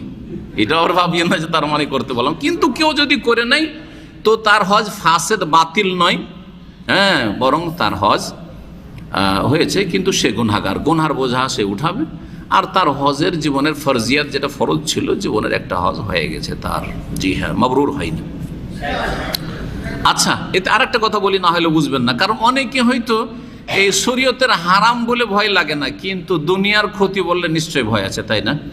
আমাদের অনেক দিনী ভাইরা যারা মদিনায় থাকতো, জেদ্দায় থাকতো, কথা বুঝতে পারছেন, বিভিন্ন জায়গায় রিয়াজে থাকতো, কারণ আমার তো সারা দুনিয়ার সাথে মানুষের সাথে যোগাযোগ আছে, এখানকার সৌদি আরবের দিনী ভাই, প্রত্যেক শহরে আমাদের কিছু দিনী ভাইরা আছে যারা আমাদের সাথে সহযোগী, আলহামদুলিল্লাহ, দাওয়াতি ময়দানে। অনেক ভাইয়েরাকে রাস্তাতে চেকপোস্টে ধরেছে, চোরে পথে যাচ্ছিল, ধরে নিয়ে যে হয়রানি, 24 ঘন্টা 48 ঘন্টা ওই বাসে খেয়ে না খেয়ে থাকতে হয়েছে, তারপরে হাজতে, আর 13 তারিখ পর্যন্ত তাদেরকে রাখা হয়েছে, তারপরে তাদের ফিঙ্গারপ্রিন্ট নেওয়া হয়েছে, ফিঙ্গারপ্রিন্টের পরে ফিরিয়ে দিয়েছে, আর কিছু বলেন। 13 তারিখ পর্যন্ত বেঁধে রেখে তাদেরকে হাজতে রেখে তারপর তখন ছেড়ে দিয়েছে, যাও নিজের নিজের কর্মক্ষেত্রে চলে যাও। সফর করায়নি, কিন্তু সাথে সাথে সফর করাবে না, এটাও সাথে সাথে সফর করেনি। ওরা তো ভাবছিল সফর যখন করাইলো না তো বেঁচেই গেলাম হয়তো, কিন্তু শোনেন, জি হ্যাঁ, আমাদের একটা খাস ছাত্র দিনী ভাই ছিল মাদারীপুরের, মদিনা মুনাওয়ারায় থাকতো। মদিনায় গেলে আমার প্রোগ্রামগুলি সবগুলির ক্ষেত্রে 1 নম্বর 2 নম্বর সহযোগী ছিল, যে জাউল্লাহ খায়, এত ভালো মানুষ, দিনদার মানুষ। সেই ভাইও ফেঁসে যায় এতে। মদিনা থেকে বেআইনি একটা বাসে যাচ্ছিল কোস্টারে, আর তাদেরকে ধরে নিল, তারপর ওখান থেকে জিদ্দা নিয়ে গেল, হাজতে থাকলো, 13 তারিখের পর ছেড়ে দিল বাসমা টাসমা নিয়ে, ফিঙ্গারপ্রিন্ট নিয়ে। আর তারপরে একামা যখন রিনওয়ালের সময় আসলো, তখন আর একামা রিনওয়াল হলো না। জানা আছে আইন আজকাল এত কড়া, একামা রিনওয়াল হইল না, শেষে এক্সিট চলে যেতে হয়েছে। আর 5 বছর সৌদি আরবে ঢুকতেই পারবে না, এমনকি উমরাতেও আসতে পারবে না। কথা বুঝতে পেরেছেন? এখন নাকি আরো কড়া, 10 বছর আসতে পারবে না, এরকম আইন হচ্ছে। তারপরে এখন তো ফাইনটা আরো বেড়ে গেছে, বুঝতেই পারছেন। যে বাসওয়ালা নিয়ে যাবে, গাড়িতে নিয়ে যাবে, তারও ফাইন মনে হয় 50,000 রিয়াল না তারও বেশি কিছু আছে, ফাইন আছে। আগে 5,000 ছিল, কিন্তু 5,000 নাই, এখন কিন্তু ফাইন। এটাও মনে করেন এই 91 আমাদের কোনো ভাইরা শুনেছি যে ও 5,000 করে গ্রামা দিয়েছে হাজি নিয়ে যেতে গিয়ে 3-4 বছর আগে, ওগুলো আইন গেছে, আর 5,000-এর যুগ নেই। তারপরে 5,000 আর চাইতে বেশি যেটা ক্ষতি, সেটা হচ্ছে আপনার হালাল রুজি, ছেলে মেয়েরা, আপনার বাপ মা খাচ্ছিল আপনার ওসিলে, সবটাই বরবাদ হয়ে যাবে। এইরকম কাজ করবেন না, যাতে দুনিয়ার সর্বনাশ আখিরাতের সর্বনাশ, এরকম কাজ করবেন না আপনারা। জি হ্যাঁ,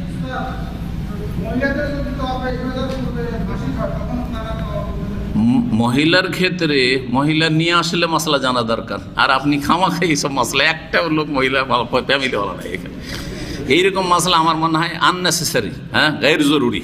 তারপরেও যখন জিজ্ঞাসা করেছে বেচারা, জানার জন্য তো বলি, তবে যেগুলো জরুরি, বেশি ইম্পর্টেন্ট, সেগুলো জিজ্ঞেস করেন। কোনো মহিলার যদি থামেন, এটার উত্তর দিয়ে দিই। কোনো মহিলার যদি মাসিক ঋতু চলে আসে তফে এফাদার আগে, মানে যেটা রকুন তফ, সেটার আগে, তাহলে অপেক্ষা করবে। বিদেশ থেকে আসলে তো অসুবিধা নেই, বিদেশ থেকে আসলে তো অসুবিধা নেই, কারণ তো থাকবেই, আর হয়তো 15 দিন 20 দিন থাকবে, ঠিক আছে। ইল্লা যারা একবারে প্রথম ফ্লাইটে এসছে, তাদের কিন্তু 14 তারিখের পরে কিন্তু ফ্লাইট আছে, ওদের একটু সমস্যা আছে হয়তো। তো প্রথম কথা, যদি থাকা সম্ভব হয় তাহলে থাকবে। এখান থেকে গেছে কোনো ফ্যামিলি, থাকা সম্ভব হলে থাকবে। যদি থাকা সম্ভব না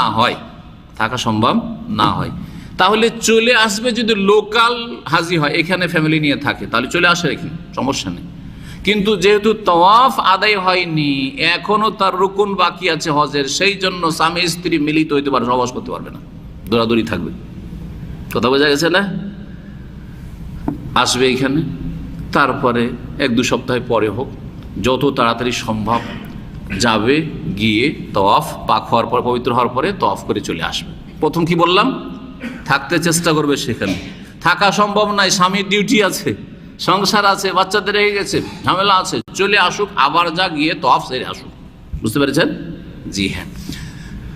বাইরে থেকে আর আসতেও পারবে না।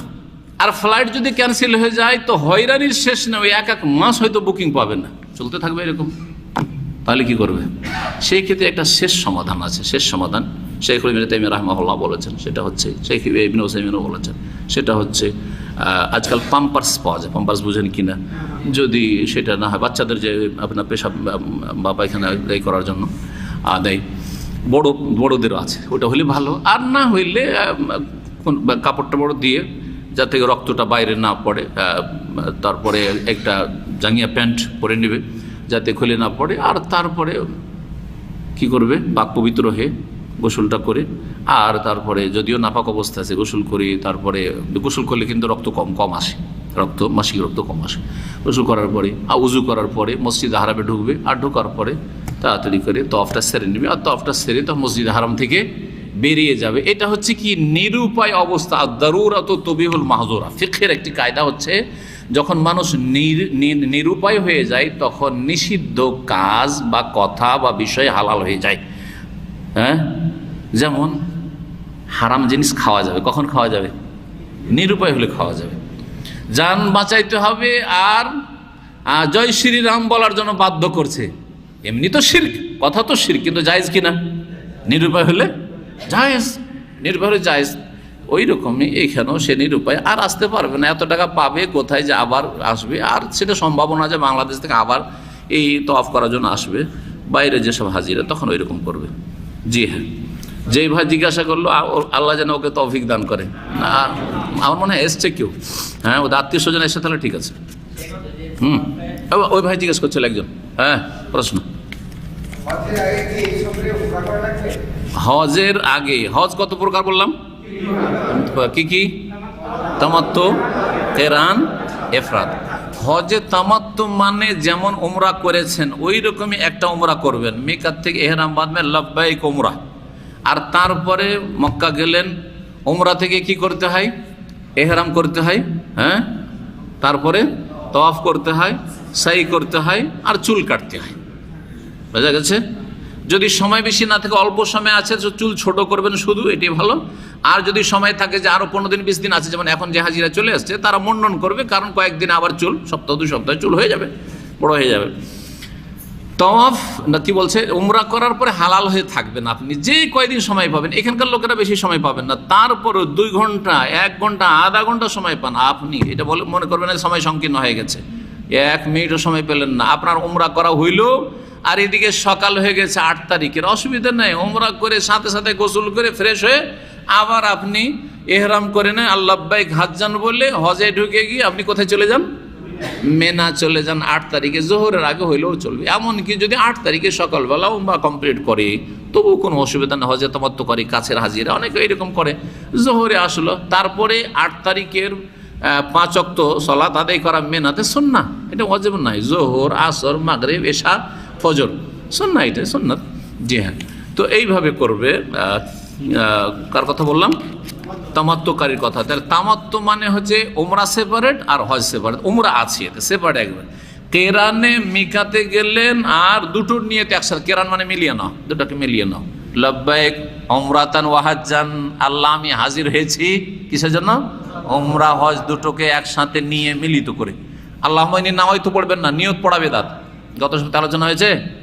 আল্লাহ, কেউ যদি বলে আল্লাহুম্মা ইন্নী নাওয়াইতুল উমরাতা, আল্লাহুম্মা ইন্নী নাওয়াইতুল হাজ্জা ফায়াসসিরহু লি ওয়া তাকাব্বালহু মিন্নি, সব বিদআত, এগুলো বিদআত, এগুলো কথা বুঝতে পেরেছেন? কিন্তু লাব্বাইক বলা, আল্লাহ হাজির হয়েছি, সুন্নাহ, এটা নিয়ত পড়া না। লাব্বাইক পড়া মানে তালবিয়া।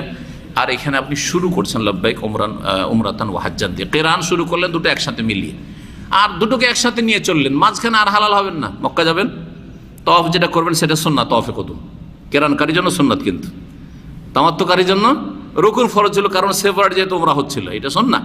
আর তারপরে যদি এখন সাই করে রেখে দেন, পরে আর সাই করা লাগবে না। একটা সুবিধা, যারা কেরান করবেন তাদের জন্য একটাই, যেহেতু সাই বলেছি, এখন যদি এই তওয়াফের সাথে সাথে সাই করে রেখে দেন, 10 তারিখে তওয়াফে ফাজার ভিড় বাড়ে, আর সাই করার দরকার হবে না।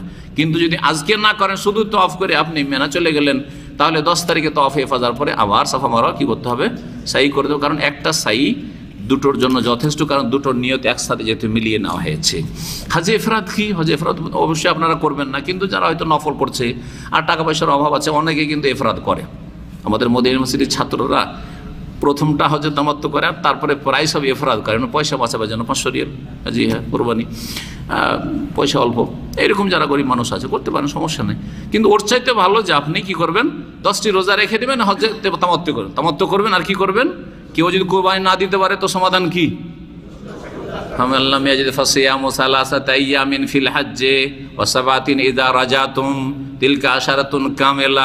আল্লাহ বলছেন যে দেখো, যারা হজে তামাত্তু বা কিরান মানে হজের সাথে উমরা ভোগ করবে, তারা ফামাস্তাইসারা মিনাল হাদি, যথাসাধ্য একটা কোরবানি করবে। যথাসাধ্য, উটের সাধ্য আছে উট, গরু আছে গরু, আর ভাগ আছে ভাগ, আর গোটা আছে খাসি, খাসি করতে হবে একটা। ফামাস্তা মিনাল হাদি, সস্তা দামি যাই হবে এটা হইতে হবে, মোট কথা যে শর্ত আছে কোরবানির জন্য।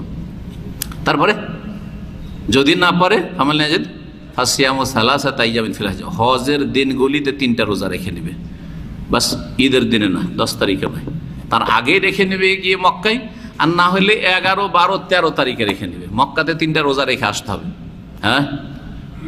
আর যদি কেউ নাও পারে, ধরে সময় পেল না, আর করতে পারলো না, অসুস্থ হয়ে গেছে 11, 12 তারিখ, আর এদিকেও গেছে, এখান থেকে 7 তারিখ 6 তারিখে বেরিয়েছে, ওখানে গিয়ে সময় কোথায়, হ্যাঁ, তো রোজা রাখতে পারলো না, তো 10টায় বাড়িতে এসে করতে পারবে, বাকি 7টা কোথায় করবে, এজা রাজা তুম, বাড়িতে ফিরে আসার পর এখানে এসে করে নেবেন। এইটা সবচেয়ে ভালো।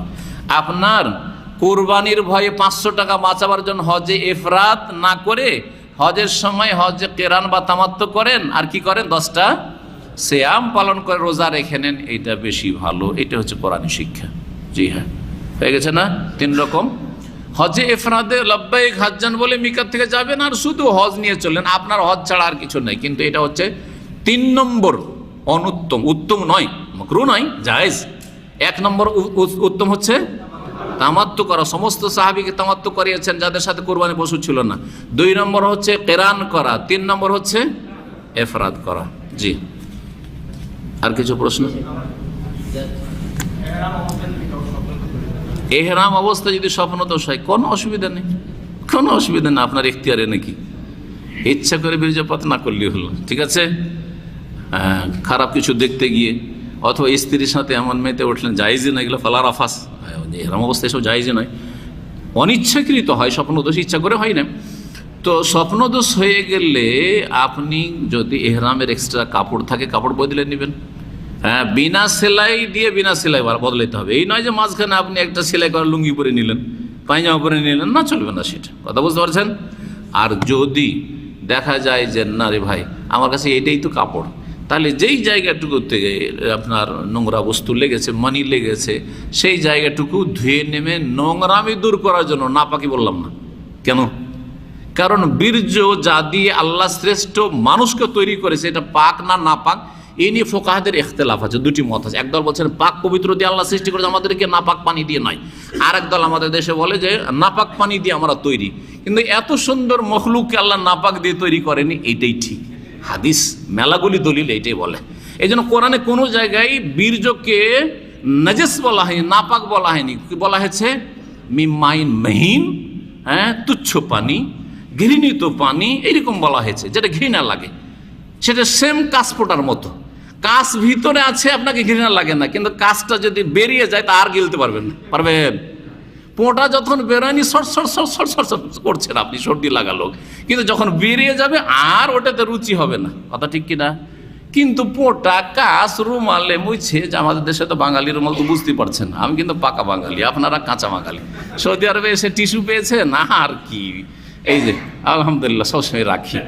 আমাদের দেশে আবার ওই লুঙ্গির সাথেও পাওয়া যায়, জানেন না, কিছু কিছু লুঙ্গি আছে, ওই লুঙ্গিগুলো আমরা ছোটতে খুব ভালোবাসতাম, যে লুঙ্গির সাথে একটা ফ্রি কি পাওয়া যেত, বোনাস পাওয়া যেত, একটা রুমাল পাওয়া যেত, এটা ভালো জিনিস। এটা আমার ওয়ালিয়া ফিহা মাআরিব উখরা, এতে অনেক কাজ। যেমন মুসা আলাইহিস সালাম বলেছেন যে লাঠিতে আমার মেলা কাজ আছে, তেমন আমার এই রুমালে মেলা কাজ আছে। কথা বুঝতে পেরেছেন? জি হ্যাঁ। ধরেন এই রুমালে আপনি কাশপোটা মুছে রেখেছেন, হ্যাঁ, তারপরে পকেটে নিয়ে থাকেন না, অবশ্যই থাকছেন, তো নাপাক নাকি? না, নাপাক নয়, কিন্তু নোংরা। এই কাশপোটা মুছা রুমালকে রাখতে পারবেন, বাড়ি গিয়ে তাড়াতাড়ি ধুইবেন ওটাকে, ঠিক না? যারে কাশপোটা লেগেছে তাড়াতাড়ি ধুই, কারণ নোংরা মিলে গেছে, কিন্তু নাপাক লেগে নেই, ঠিক ওই রকম। জি হ্যাঁ।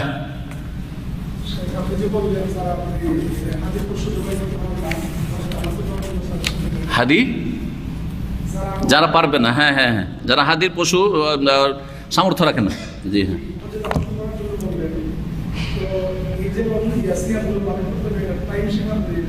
কোনো সীমা নেই, কোনো সীমা নেই। 3টা ওখানে রেখে আসবে, এটা হচ্ছে উত্তম সুন্নাহ। এটাও কিন্তু ওয়াজিব, ফরজ নয়। হ্যাঁ হ্যাঁ, আর বাকি 7টা এখানে এসে যে কোনো সময় করতে পারে। যদি জিলহজ মাসে করে নেই তাহলে ভালো, আর না হলে কোনো অসুবিধা নেই, জিলহজ মাস পরেও করতে পারে, এইরকম কোনো সময়সীমা নেই। জি, আর ছেড়ে দেবো? একজন করে সুযোগ দেন, আগে থামেন। আর কেউ আছে কি না? আর একজন একটা প্রশ্ন করবে, ওই ভাই একটা প্রশ্ন করেছে লম্বা, আর কেউ প্রশ্ন করেন, না হলে ওনাকে দেবো চান্স। কি? হ্যাঁ, পারল না, এখানে এসে 10টা করবে, এখানে এসে বাড়ি এসে 10টাই করবে এখানে এসে। জি, সুন্নাতের খেলাফ হবে।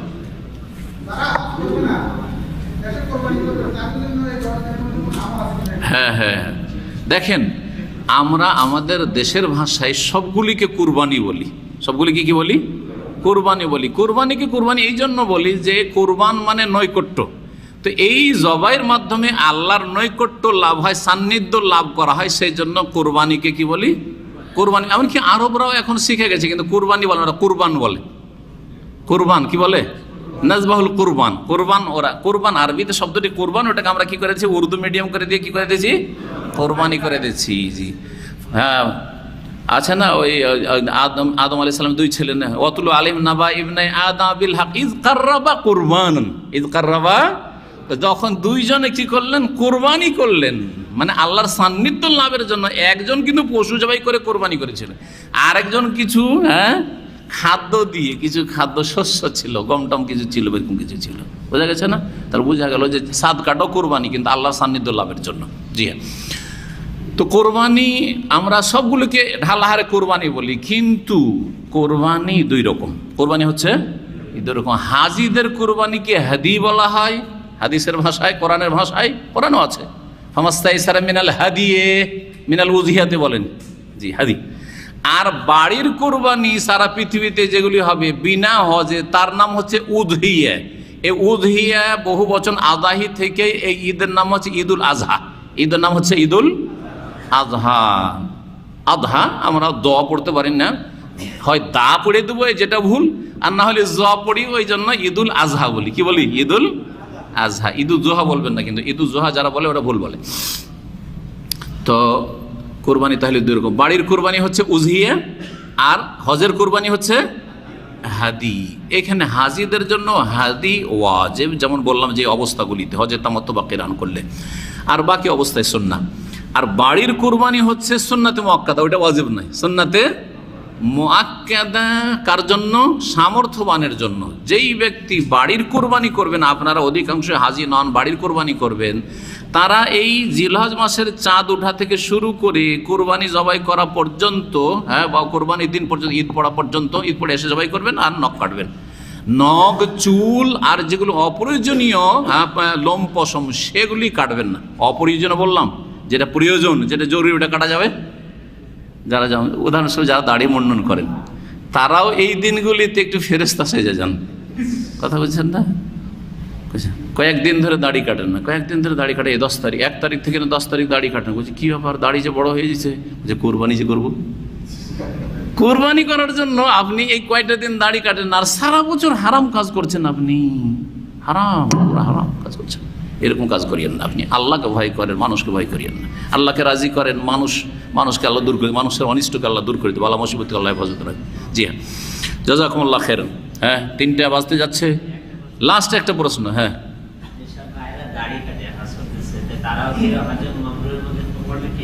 দাড়ি কেটে হজে যাচ্ছে, হজের শুরু থেকে শেষ পর্যন্ত যদি কোনো হারাম নাজায়েজ কাজ না করে আর কোনো ফরজ ওয়াজিব ঘাটতি না করে তো হজে মাবরুর হবে। দাড়ি কাটা না কাটার সাথে হজের কোনো সম্পর্ক নেই। কিন্তু ধরেন হজ করলো আর 10 তারিখে কি করলো, মাথা মুন্ডন করলো আর মক্কায় গিয়ে কোনো একটা সেলুনে গিয়ে দাড়ি সেভ করলো, যে দাড়িগুলো বড় সেভ করেনি, তাহলে হজের দিনগুলিতে কি কাজ করলো, হারাম কাজ করলো, সেই জন্য হজে মাবরুর হবে। হজ শুরু করা থেকে নিয়ে শেষ পর্যন্ত সে কোনো গুনাহ করেনি। কোনো গুনাহ হচ্ছে দুই রকম, এক হচ্ছে ওয়াজিব ফরজ ছাড়া, আর না হলে হারাম নাজায়েজ কোনো কাজ করা বা কথা বলা, এগুলো করেনি। তাহলে তার আর রুজি তার হালাল হইতে হবে, হালাল রুজি দিয়ে হজ করেছে, পাক পবিত্র ধন সম্পত্তি হজ করেছে, তাহলে হজে মাবরুর ইনশাআল্লাহ তাআলা হবে।